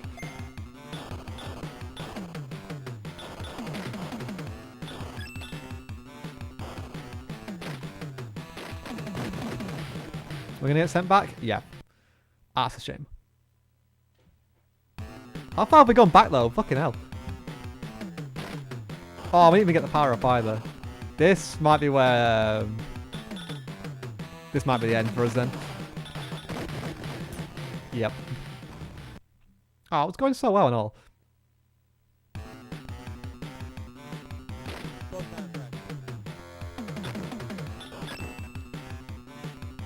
You saying that it feels like that other shoot 'em up on the PC? That does not narrow it down the slightest. That's like 90% of games on this thing. But it does kind of have Star Soldier vibes if that's the series you're referring to. Or at least I kind of feel like it does. We are not getting past this section, though, are we? Oh, we got to do the mid-boss again. Are you joking? Why is that before the checkpoint? That makes no sense.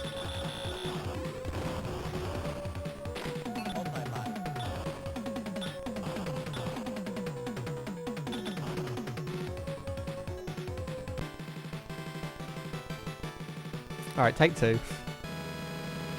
But we're like one hit away from dying, so we're screwed. See? They even get 5 seconds in. And we're back again. Yeah, there's no way we're getting past this stage.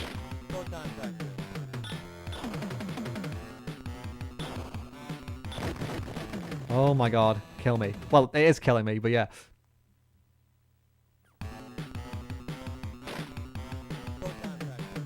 Oh wow, that is really unfortunate about your Dreamcast.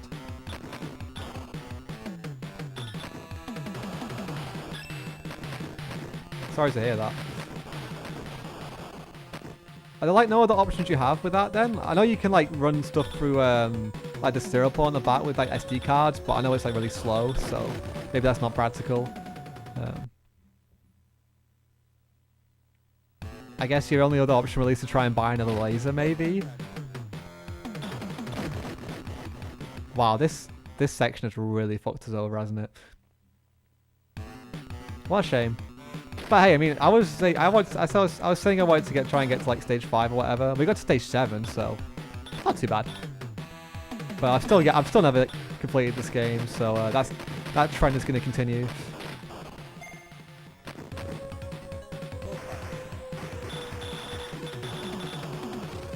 I mean, I guess we just may as well spam the bombs now. We've got 8 of them and nothing really else.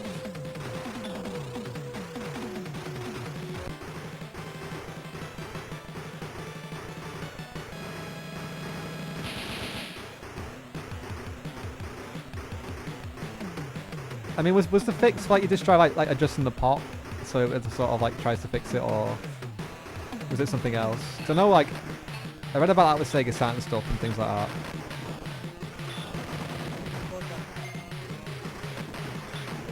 But I know that's only like more of a temporary fix than a permanent solution, because it's sort of delaying the inevitable with that.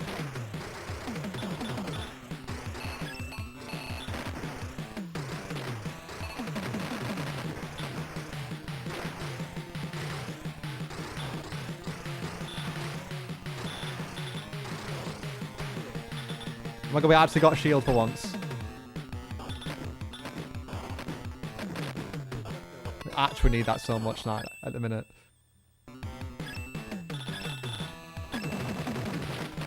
Oh, I don't know how long it'll last with all this being thrown at us.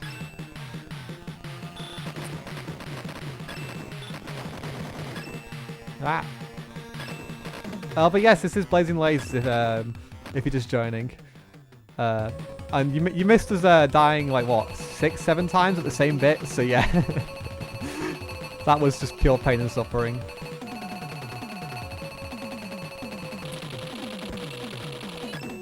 And speaking of pain and suffering, this might be where we get game over. Yep. I'm gonna get sent back again. I swear to God, if it's before that checkpoint. Oh my God, it actually is. Are you kidding me? Oh no, it's not. I thought it was for a minute there. Either way, that's GG. Not a bad run though.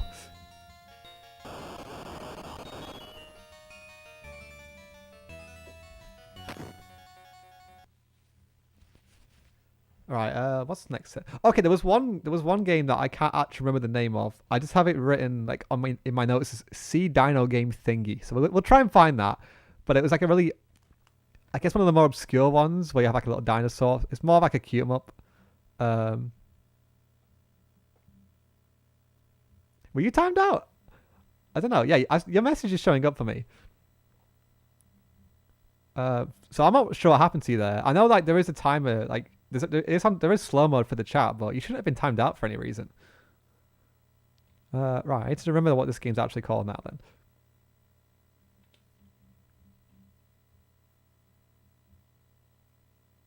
I've not done Kyoku Tag yet, but it is on my list, so we'll do that in a bit. Actually, no, sure, we'll jump on that quickly now then, because I can't get very far in that game. But it is a really nice port. I can just like very rarely get past stage 1 in it, so yeah, have fun watching me die.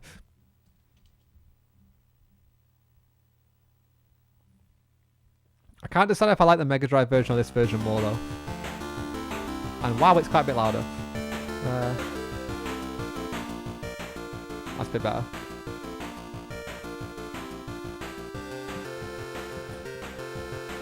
Although one thing I found really weird about both ports, like of this game, was that when you die, you get sent back to a checkpoint. And a couple of years ago, I actually got a chance to play the original arcade machine at Arcade Club, and I don't know if it was like just a specific dip switch settings or if it's a general thing, but in the arcade version, you don't go back to the checkpoint when you die, you just carry on. But in the console versions, you get sent back. So I always found that very strange.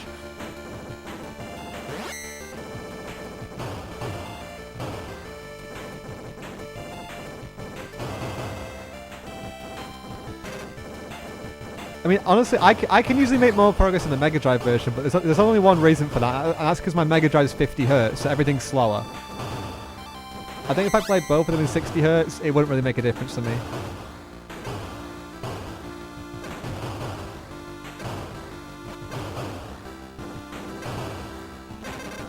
Oh, okay, it was a Western release thing, okay. That makes more sense now.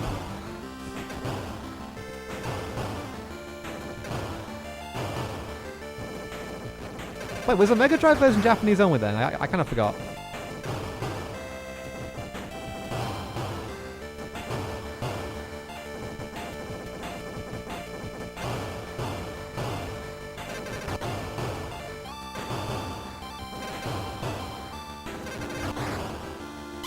This is one game where I kind of wish the Master System got a version as well, like with maybe like FM music and stuff, because there was a Famicom version of this game and it's actually quite good.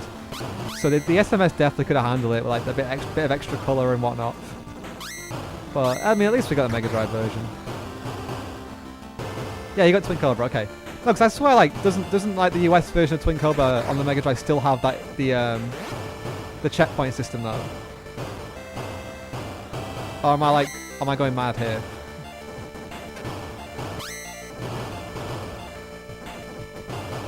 Okay, that makes more sense, yeah.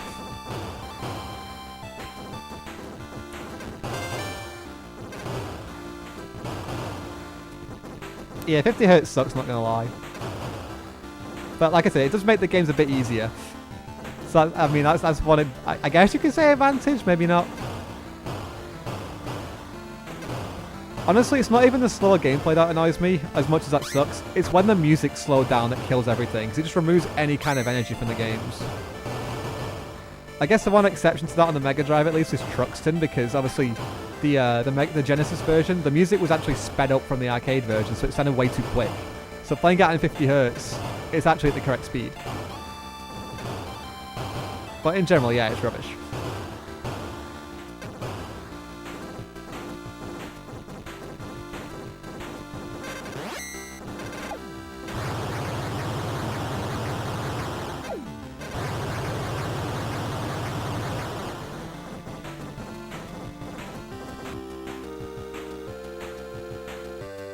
Oh my god, I actually did stage 1, what the hell?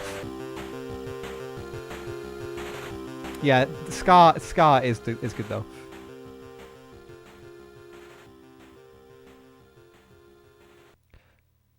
Yeah, that's why I prefer I do prefer the PC Engine version to Mega Drive version, because again, yeah, playing in 50 Hz with the slow respawns is just painful. Like, no, why do I need that?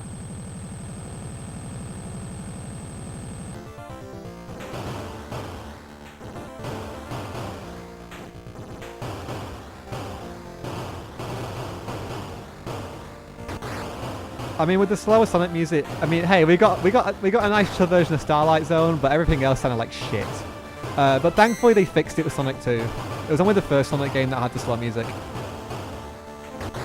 Yeah, a lot of Mega Drive games, the music got patched to be the correct speed, or like whatever like sound driver they're using wasn't like dependent on the CPU speed, so it actually sounded correct. It was mainly just like the earlier games that had the slow speed issue with the music. Then again, even games like Super Hang-On, like Revenge of Shinobi, etc., the music is still the correct speed, and they were early games, so it really depends on the sound driver used, I guess.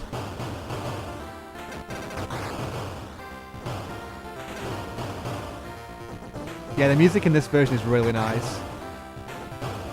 That was one thing I found like kind of disappointing about the PC Engine version of Raiden, which we might jump on in a bit as well.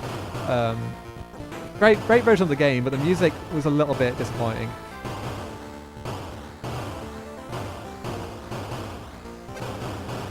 It was just like sort of lacking any kind of energy, whereas obviously Kyukoku Tiger here, definitely a good rendition.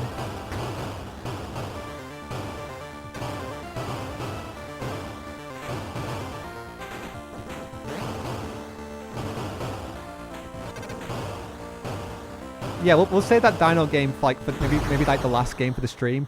Cause I kind of want to like try Raiden next, because obviously that game was heavily based on Kyukoku Tiger, so I think it might make a good comparison.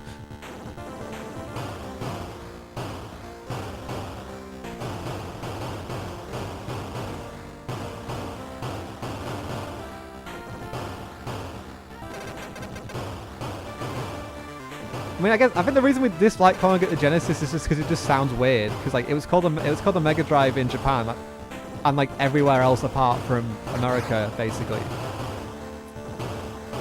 I mean, wasn't it for like copyright reasons anyway, because of another company? So I don't blame them for changing the name, but it just sounds weird.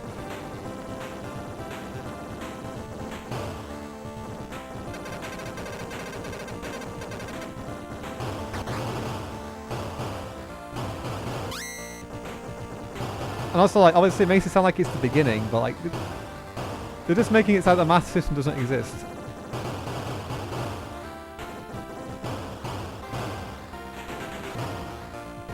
Yeah, it wasn't done just for the sake of it, but still, it still sounds wrong.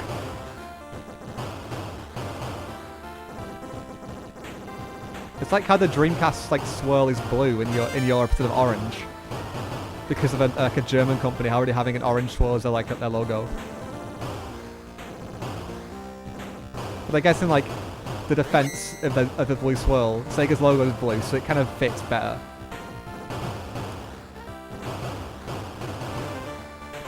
Oh, it's red in Japan. I just thought it was orange. Or like a reddish orange, I don't know. Oh wow, those bullets are fast.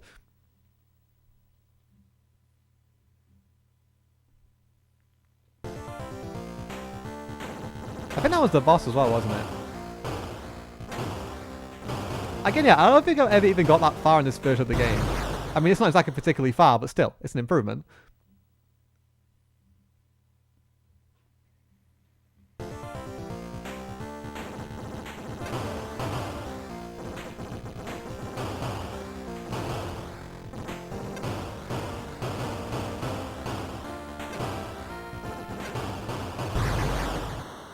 lower. I don't think we'll actually be getting to the boss again, will we?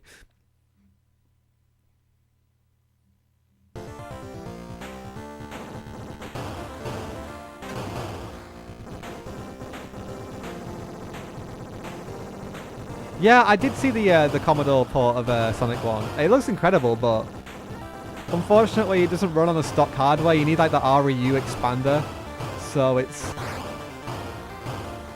not really a true port per se, but either way, it is really cool.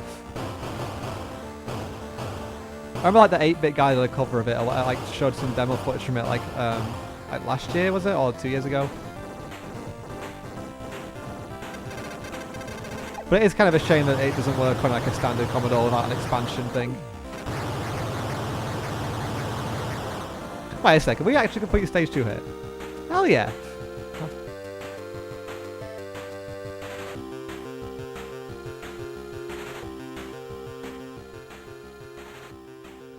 I mean, if you want to like mention your suggestions, then feel free. I mean, if you want to.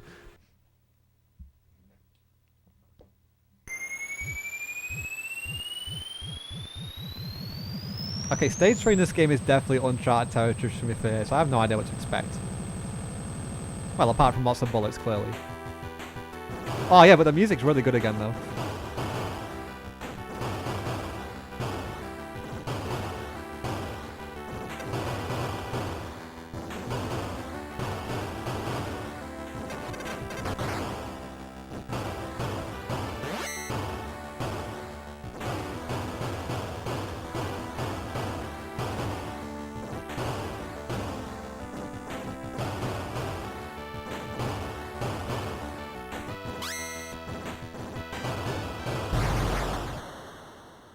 Is that our last live? Now we got one more.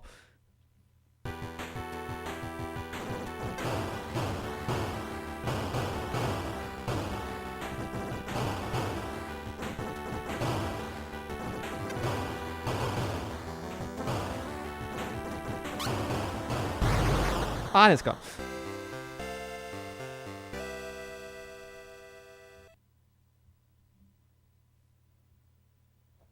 Okay, now, yeah, so we'll jump on Rider next just for like a direct comparison. Because it is a very similar kind of game. I'll probably leave Truxton because the port of that on the PC Engine is just way too difficult to be enjoyable. So you'll just see me die right at the start and not actually like play the game properly. Hopefully we can at least get to like stage 2 or 3 in Raiden though. But again, this one is hard as nails.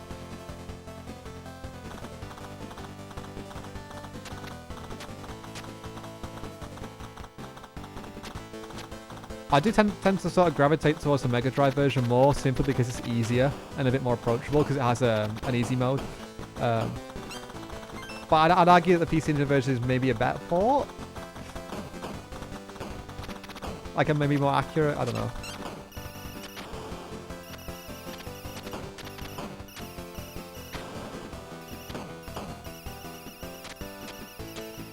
I'd argue both are decent versions still though.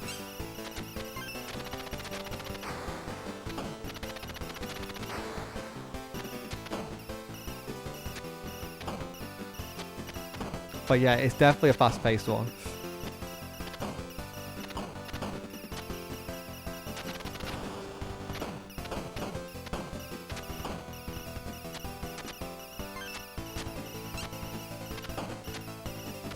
But like I said before, I think the music in this port could have been a lot better. The stage 1 music sounds half decent, but stage 2 and 3, which is like the only stage I've actually been up to in this game, don't sound particularly great in my opinion. Maybe I should try redoing them at some point, who knows. I know Spoony Bar did like redid the stage 1 music as like a Deathmask demo. Which is, I think that's what I used as like a reference for my MSX SCC version like 18 months ago. Because I used the original samples and stuff for that one, so it sounded quite decent.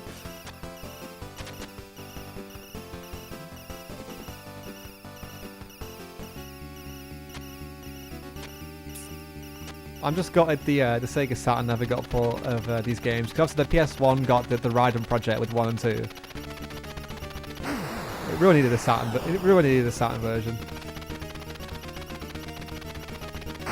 Oh my god, I fucked up there. No! I thought we were going to do that. Is it time to restart the console and try again? Because we have got no weapons anymore.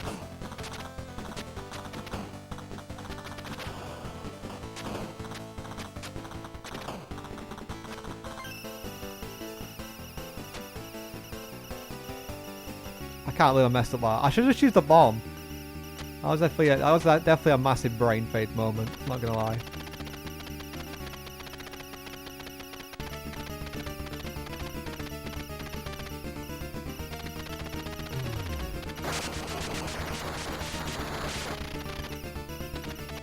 How are you still alive? Oh my god. Okay, no, sack it. I'm restarting.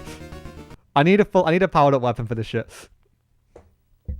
But yeah, the bombs in this game are really, again, copying QQ Tiger, where there's a delay between you launching a bomb and exploding, so you can't just use it to like stop getting hit by bullets.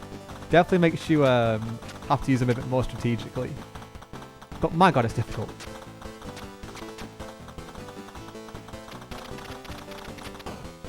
It's whatever. I usually save the bombs for the boss fights because usually you need them to sort of like give yourself a bit of breathing space. And I tried to get away with not using them there and ended up regretting it clearly. But we'll give it another try because I do really like this game, and I do want to try and get a bit further into it on stream.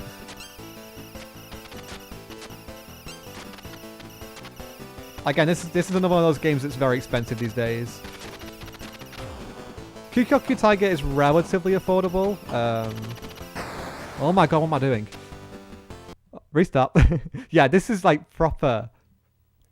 This is definitely running on the arcade difficulty right here.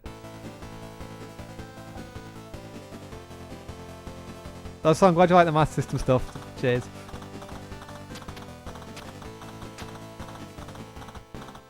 Again, though, didn't the Western version of this game have like didn't you respawn like instantly rather than at a checkpoint?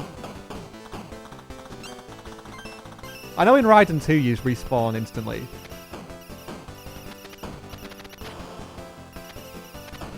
But I'm not sure again if they copied QQ with the Western release, making it a little bit easier.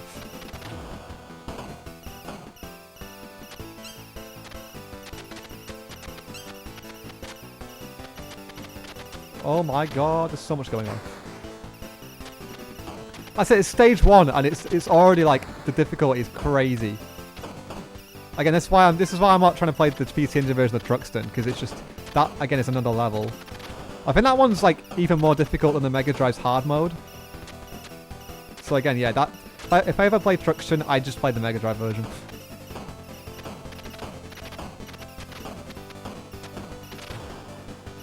Thing is, like, because I've already restarted a couple of times, I feel like I'm trying too hard now. I'm actually playing worse because I'm just desperate to get through the stage.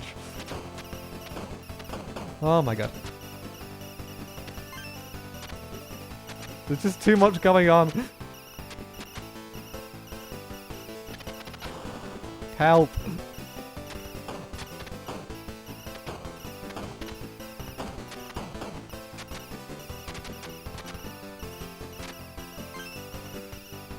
I don't dare look at chat right now. I'll wait until if I get to the end of the stage.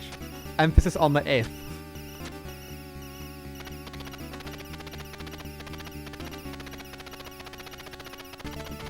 Please. Okay, I need to use a bomb though. That's an absolute must. Please. There we go. That's more like it.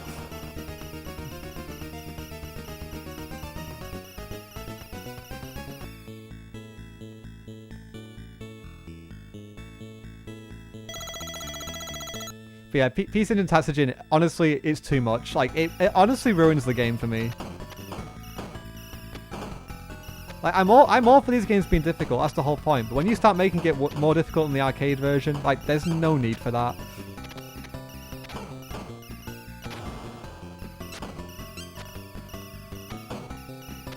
But it's a shame, because, like, from a visual, again, from an audio-visual perspective, it is arguably better looking than the Mega Drive, and better looking is sound than the Mega Drive 1. It's just, it's a shame you can't actually enjoy the game.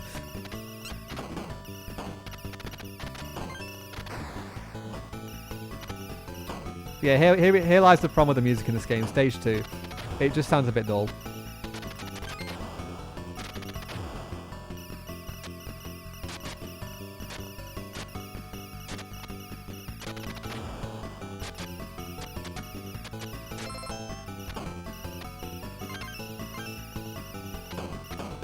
Oh, we didn't get the extra points either. God damn it.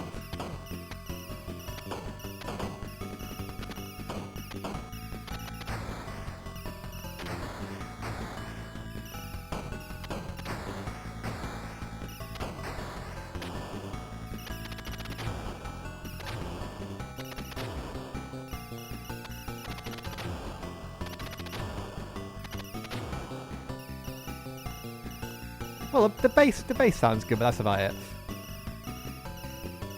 Got a little bit of like a slap bass kind of sound to it.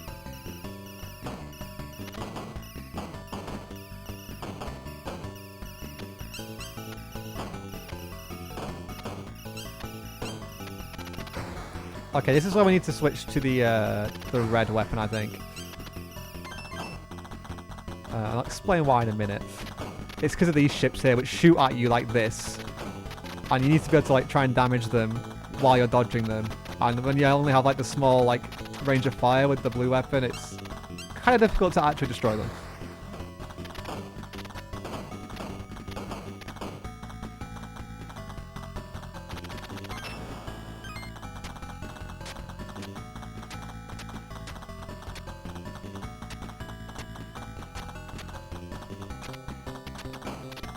Yeah, we had quite a lengthy discussion earlier about the PCFX and the some of the more interesting games that NEC had out on their PC98 and FX platforms in the 90s as a way of trying to make up for the fact that the console's a little bit shit.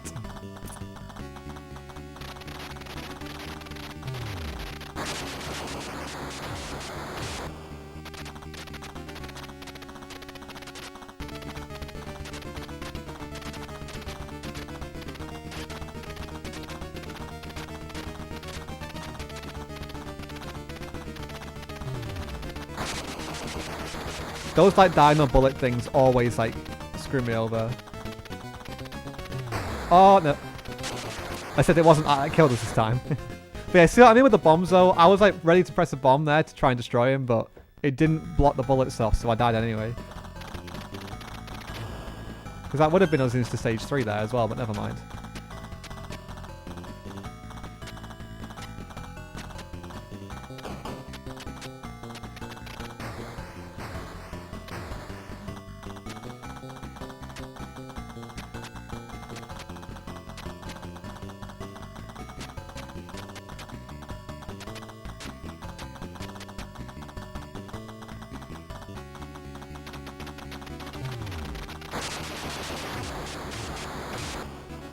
We've got like no weapon here at all, so we just need to like try and use all the bombs up and hope for the best. Yeah, pretty much defenseless here.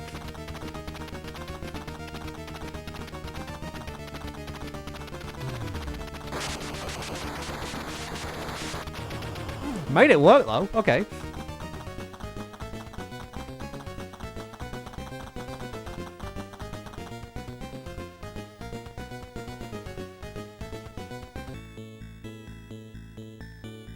I mean, like, couldn't the Amiga like did like digital images back in the day, and that was like one of the big selling points for it? Again, I don't know how they did it, but I remember that being a big thing.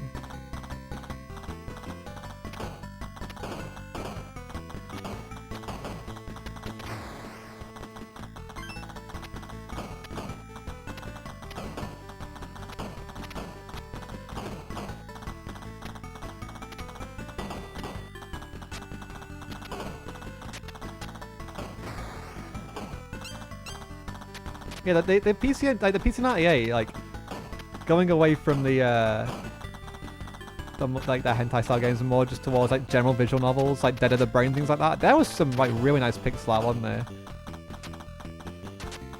Like the PC98 was definitely a very capable machine when it came to like displaying like still like high res graphics, and maybe not so much with like moving things. So it was definitely a very good system for like visual novels. Especially if you had like one of the PC98 laptops as well, so you could sort of like have the sort of portable aspect as well. And they always had really good music as well. I mean, I haven't actually like played any of them, but I've listened to like the soundtracks to quite a few of them, and they sound really nice.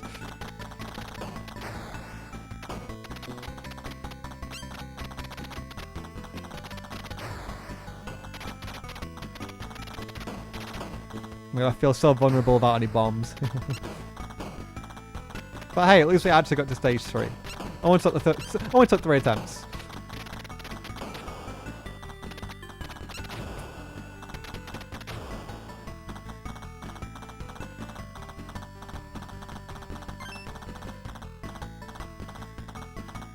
Yeah, I know the Vita has an issue with that, but I actually quite enjoy some of the visual novels on the Vita. I'm actually like I've sort of been off and on going through like one of the Hakoki games at the minute, novels on the Vita at the minute. You know, like one of the few that actually got like an English translation. I think it's called Hakoki Kyoto Wins. That one. Like, there's a few in that series.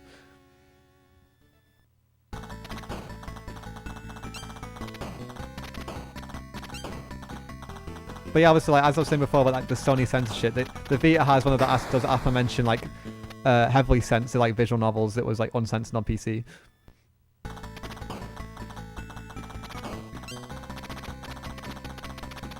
Just Sony things.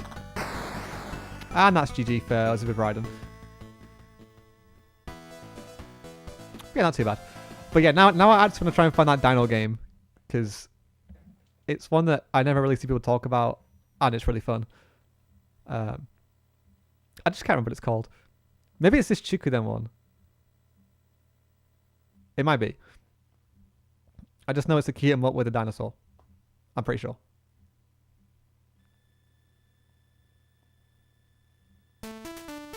Nope, it's definitely not this. Speaking of visual novels, I don't even know what that game was.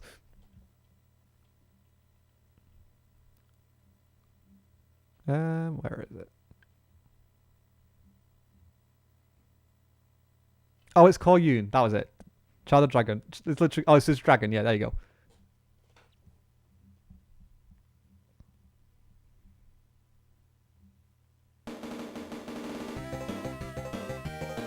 Yeah, I still use my PSP every now and then. It's a great system.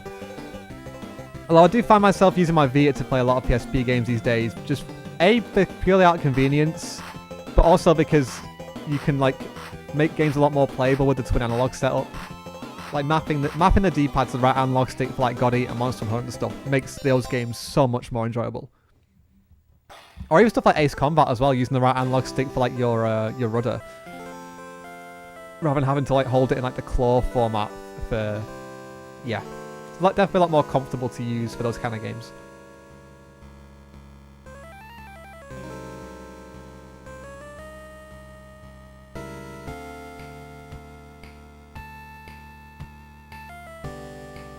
Oh, she's mad.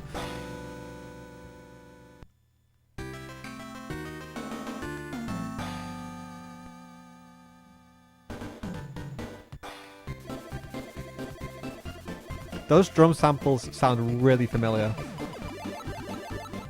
but I cannot think of what they are right now. It's bugging me. Oh, it's yeah, 1943. It's the same drum samples as from 1943 Kai. 100%.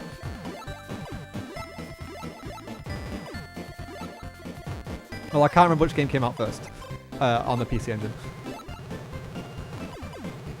Yeah, I guess it is kind of like Airzonk.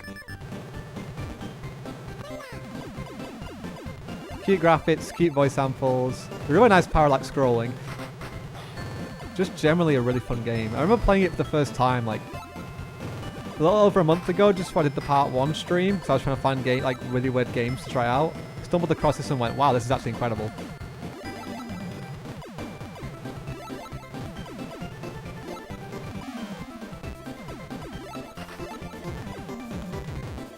But yeah, it is weird hearing. I'm just so used to hearing those drums in 1943 Kai. It just sounds weird hearing them in a cute 'em up.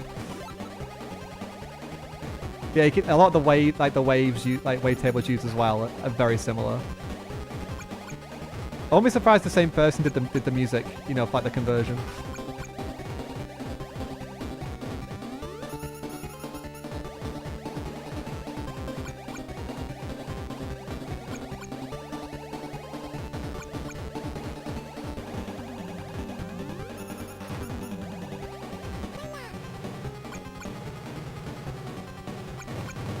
So I don't think there's a special type. There's only like one button.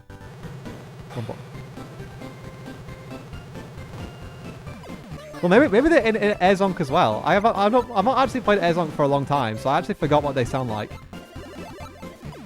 But they definitely sound the same as 1943 Kai.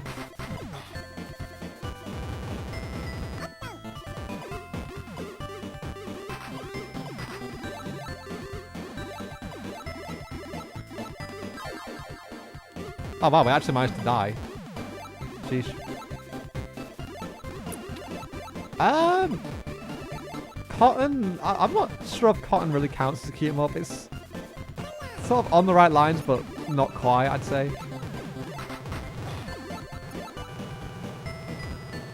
Oh, I guess my opinion doesn't matter, so there you go, yeah. It's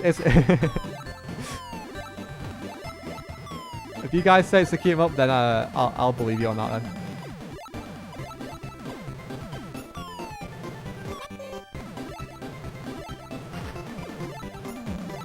I'll trust your judgment.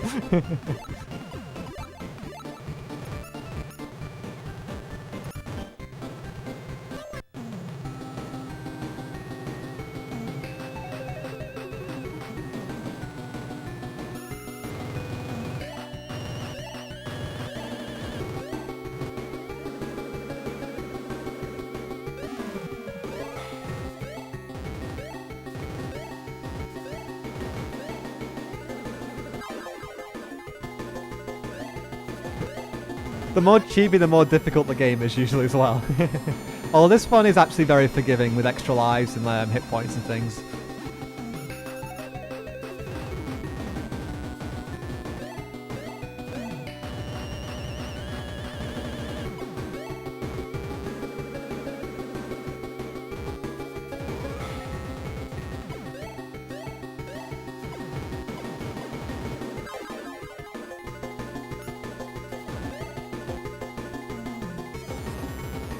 Oh, I forgot, yeah, to do a charge shot, you just don't shoot, and then look at the guy's mouth, he's like, it's charging up, and you just spit flames.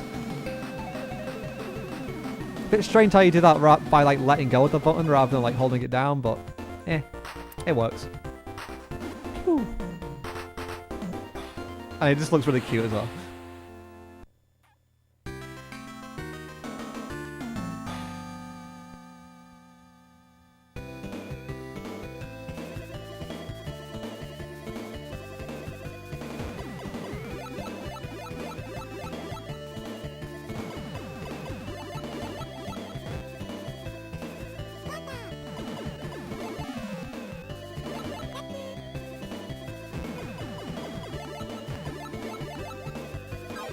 Oh god.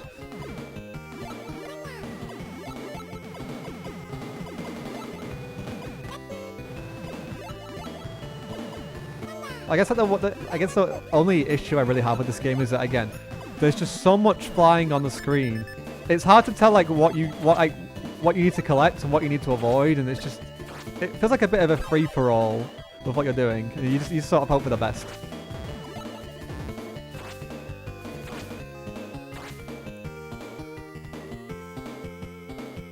And again, it feels like your character, like your dragon character, has quite a big hitbox as well. But I think that's more just because a lot of the objects on the screen are quite big anyway, so they're harder to get around.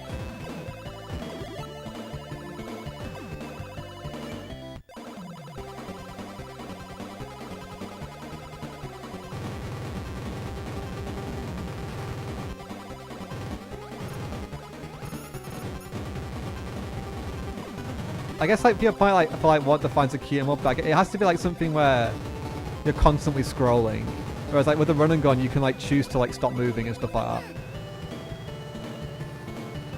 I'm pretty sure KL Flying Squadron counts to keep 'em up.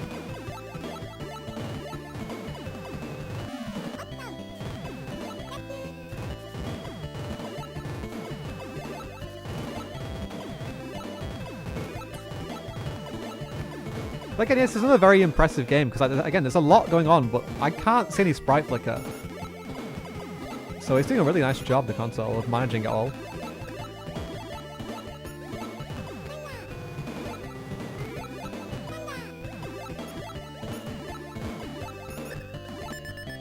the voice samples are so cute as well. Oh my god.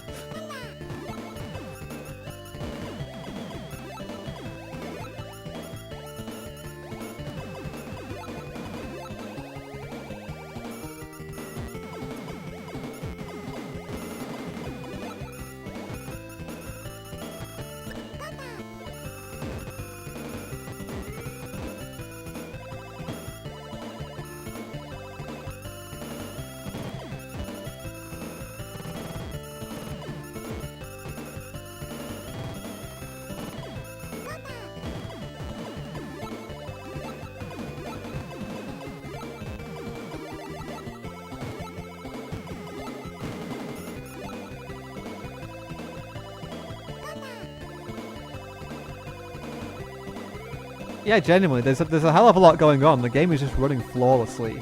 Like, it feels like, it looks like it's barely even breaking a sweat. It just works. Definitely a very talented team behind the development of this one. Both for the graphics and the music as well. Music is really nice.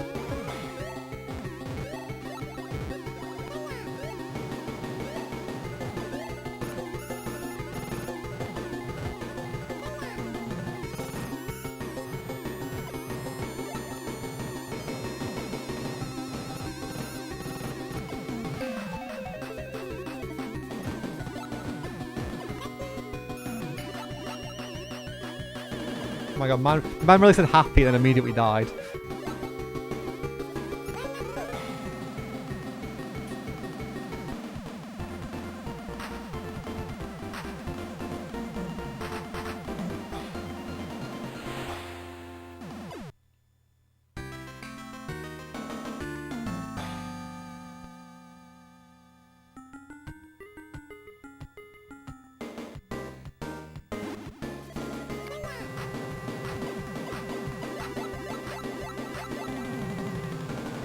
I mean, I can sort of see what you mean with the whole, like imperfect has more charm, and I definitely agree with that when it comes to stuff like the texture warping in like PS1 and Saturn games. Like, it's a bit all bodged together, but they tried their best, and then I like fun art styles and things like that.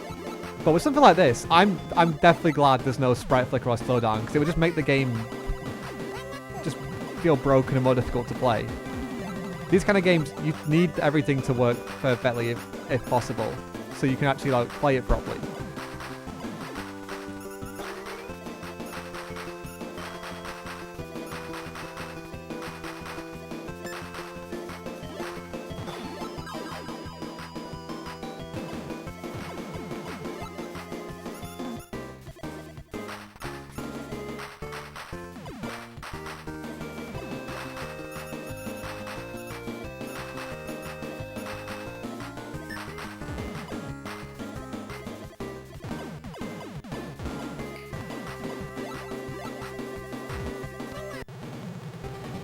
Oh, mini boss time.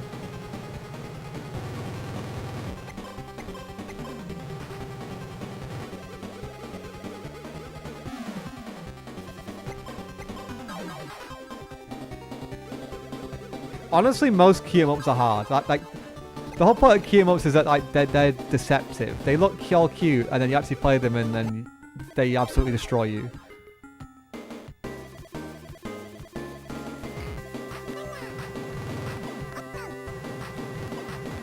Like, Twin Bee and Parodius always come to mind for that kind of thing. And I guess even to an extent Fantasy Zone as well.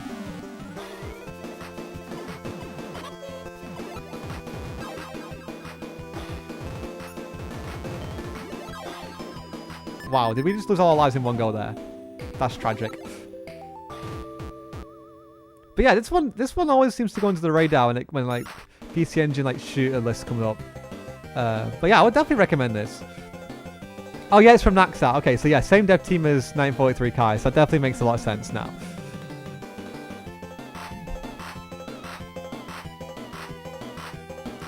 Who actually made thingy before? What was it? Airzone. Yeah, who made Airzone? Did Naxat make that as well? Because then it would make sense. If it was Naxat, then that's going to be kind of weird. So we're probably gonna maybe like another 20 minutes or so to jump on a couple more games. I think the next game I'm going to jump on is one where the game itself... Okay, so that game was called Core... I'll leave it on the screen for a sec. Core Child of Dragon. So, yeah, definitely check it out because it's pretty fun. But yeah, the next game we're going to try isn't the best game out there, but it has some interesting use of the English language when you die. So we're going to jump on that. And it's called Download. Literally, it's just called Download. Go and download. So this one's another like horizontally scrolling one, but yeah. I think a book show as well.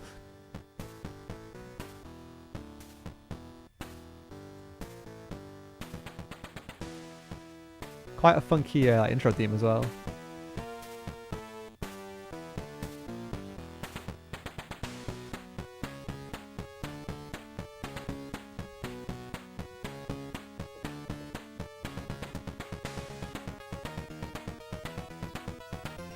Oh wait, I actually forgot this one was from NEC themselves.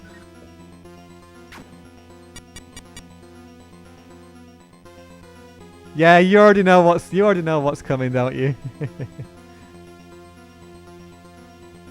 Oh, you're going for your dinner? Go on, enjoy it, mate. Cheers for joining anyway.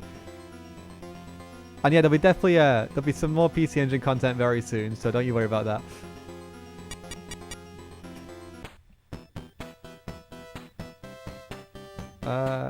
We'll go with the laser cannon, I think.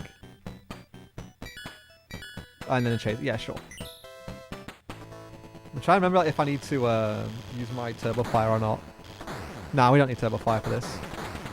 Oh wow, you move very quickly. Oh, you can change it though. Nice. Actually, no. Having the fast speed might actually be a good thing. Yeah, take care anyway.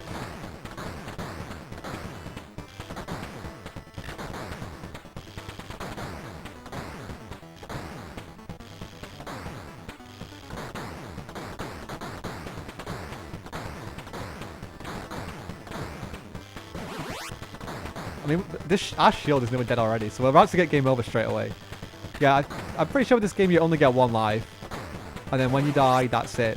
It's just, you get sworn at, and that's it. Oh, our shield level has reached panic. Time to shit ourselves. Yeah.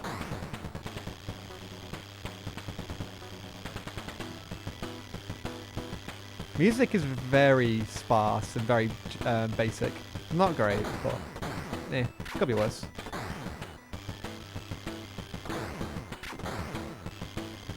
Yeah, you get confused. I meant like as in like it's still game over though, like as in you get one life and then you have to use to continue, as in like rather than getting 3 lives per like go like a normal game. Because yeah, there's a password system, isn't there? So you can like go jump straight to a level.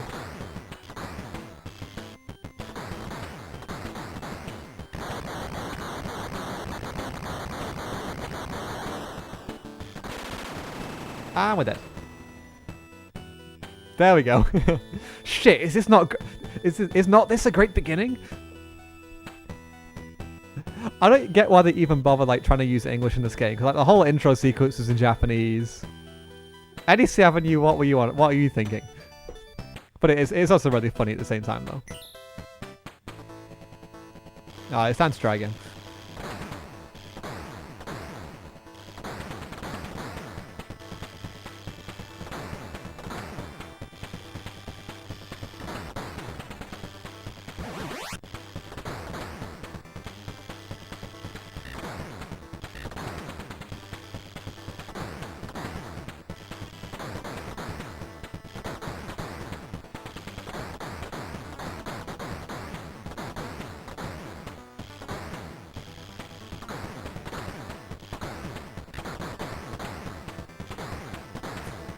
We're gonna die again, aren't we?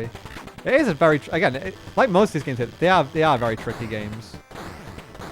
I just want to at least get to the next stage so we can get the different profanity like for the game over screen. But no, we're already at panic stations already. Great.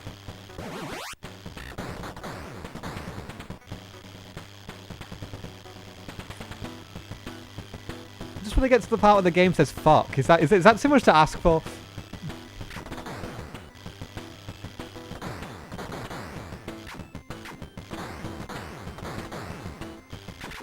use like my special weapons and hope for the best.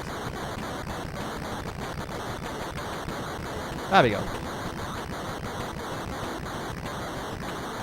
Yeah, the speed of these games is incredible. The music is definitely not selling it, but the graphics, very nice.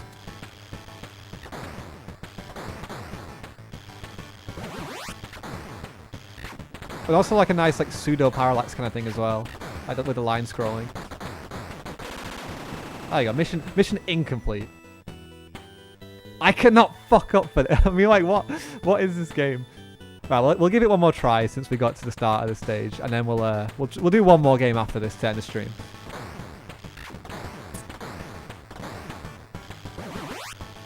So we've got two options to choose from, I think. So we've got either Violent Soldier or W Ring. So if there's one of those you'd rather us jump on, then let us know, and then we'll make that our last game for this stream.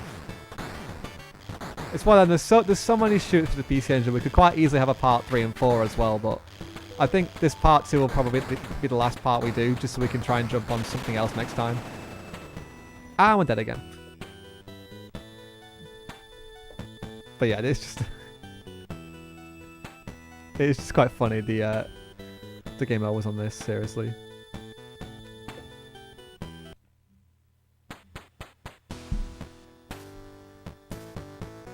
So the options are a Violent Soldier or W Ring.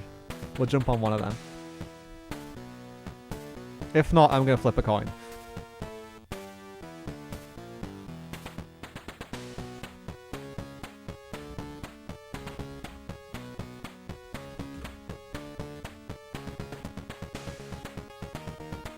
Right, I guess I'm flipping a coin then. So we'll have heads for Violent Soldier and tails for W Ring. And it's we got heads, so we're gonna do Violent Soldier. So Violent Soldier is basically an R-type ripoff. It's not like the best game out there, but I quite like it. And then W Ring is another Naxat game. It's like a side-scrolling one, where you can move up and down quite a lot. Nice game. I did a long play of it a couple of years ago now, or nearly 2 years ago. So I've done a full a playthrough on my channel already. But Violent Soldier I haven't covered before, so I'm in a way I'm kind of glad it landed on this one. But you'll have to see what you think of it. This is another one of those games that is also very, very expensive these days. Like probably like over 100 quid just for like a loose copy. But yeah, already you can see. One sec, it's a bit loud. You can see the R-type. I'd say influence, but it's probably a bit more influence. Being completely honest, like with your charge weapons and things like that. Although one cool thing with this game is, which we'll see in a minute, is that when you get a power up, you can sort of change how much your weapon spreads out. You sort of when you power it up, you can have three different levels of how open your weapon is, like this. So it changes like the speed and the amount of fire at once. So I do like that side of things.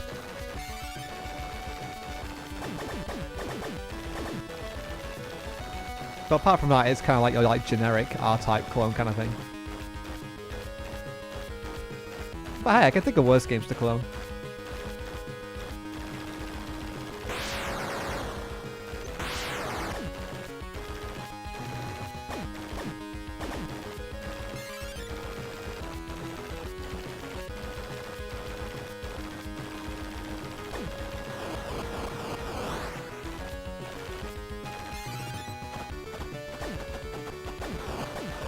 Well, some weapons definitely like suit different configurations more than others. Like the missiles, I think it works better closed, but like with the red bullets here, open for like a bigger bullet spread, seems to work better.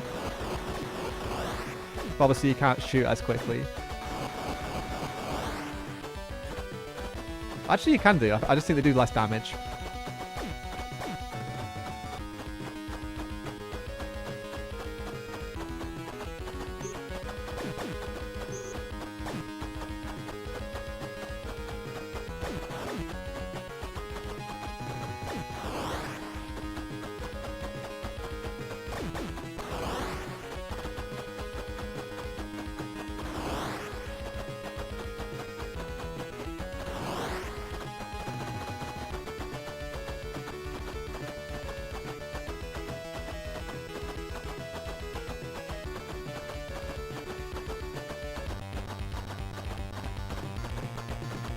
It's a lot more, I guess you could say bland than R-Type though. It feels a little bit empty at times.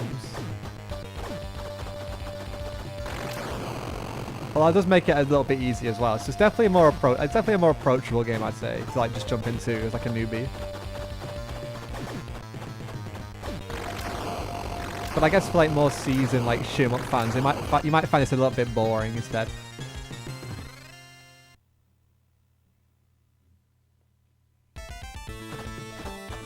The music is also quite forgettable, to be honest.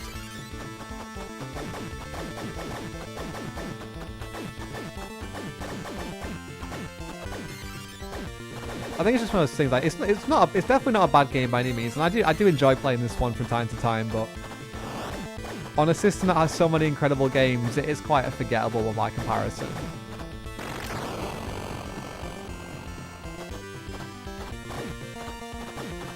Had this been on something like the Master System though, maybe, then it might have been a different story and it would have been like a much more memorable game.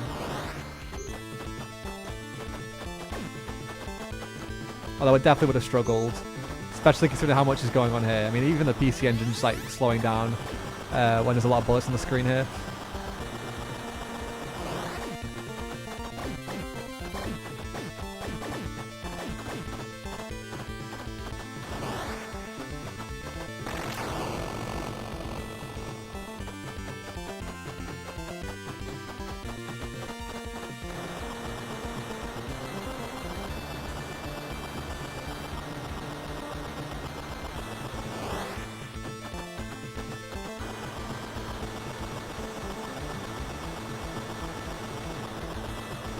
Yeah, exactly. But if you just want to play something a bit different every now and then, it's definitely still worth booting up. Just to kind of play something different, a bit different. But at the time, it would have been very uninspiring.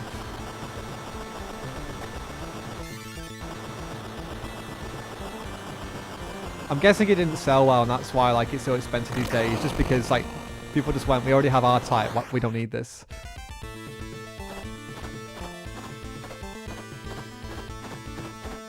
But yeah, it's okay. It's not bad. It's just meh. But like when you have the likes of the Star Soldier trilogy, just R-Type, just yeah, what we had like Core Unit like we had before. It's not hard to see why it's not talked about much.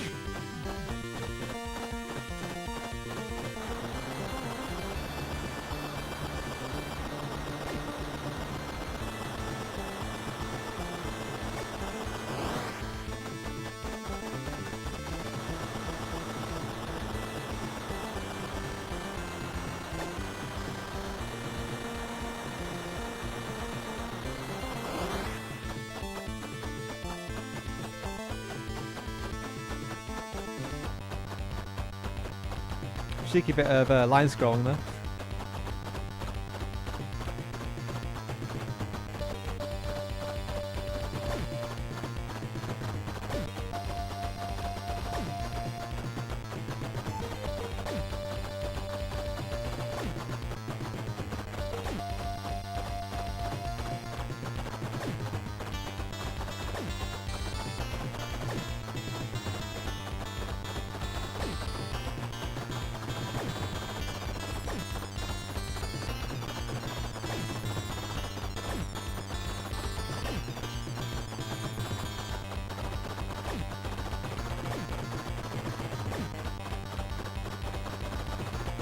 I'm hoping just staying in the spot will work.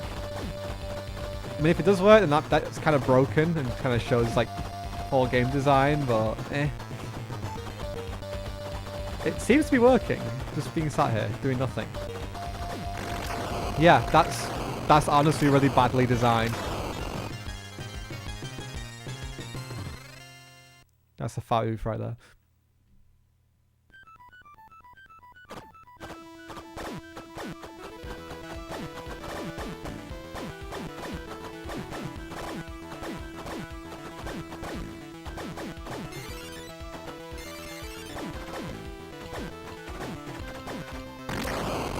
Oh wow, that just killed us out of nowhere. Fucking hell.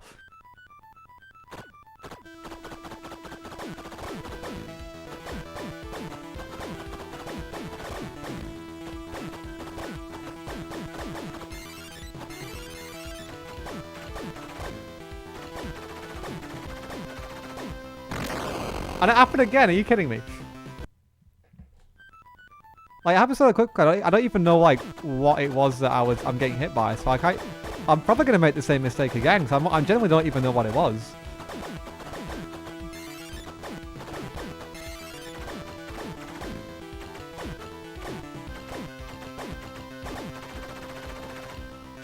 Okay, there we go.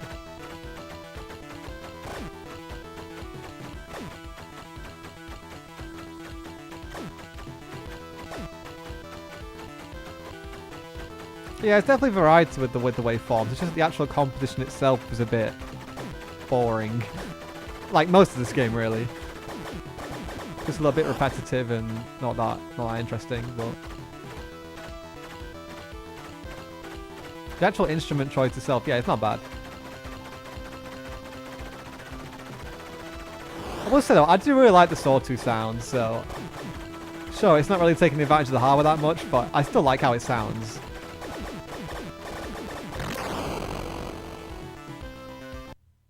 We're going to get sent back right to the start again. Yep, okay, this is where we're going to die, isn't it?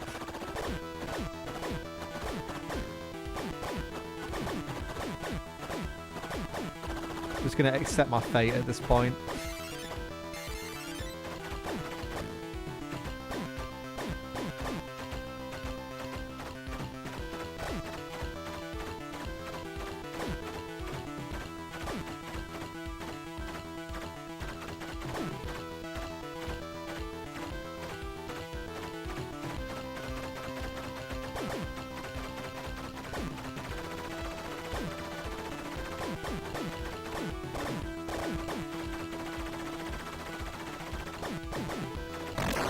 And we're dead.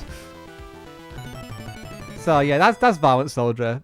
I'd say it's worth playing at least once, just to see how much of a rip-off it is compared to R-Type. But apart from that, it's nothing special and absolutely not worth the price tag it fetches today. So yeah, maybe not the best game to end on, but at the same time, I think it's nice to have a variety of like both good and bad games to sort of highlight the the difference in quality between the games on the system. I think we definitely managed to achieve that and get a lot of different games covered over the past 2 episodes. And like I said earlier, we definitely could have done like a part 3 and part 4 of this, but I think I've had enough of PC Engine shooters for a little while, so we'll do some other stuff instead. But that's going to wrap it up for this stream. It's been nearly 2.5 hours, and we've jumped on quite a few games, so cheers for sticking around. As for like next week's stream, I honestly don't even know if there'll be a stream or not, because I'm kind of busy at the minute, not gonna lie. I've got a lot of stuff going on, which is why I didn't stream last week either, so it might be a bit of a last minute thing if I do. So just watch out for that, but yeah, there's a good chance there won't be, so I'll just keep you posted. But in the meantime, I'll put the timestamps in the VOD for this for all the different games if you're joining a little bit later. But in the meantime, thanks for watching, and I'll see you very soon. Goodbye.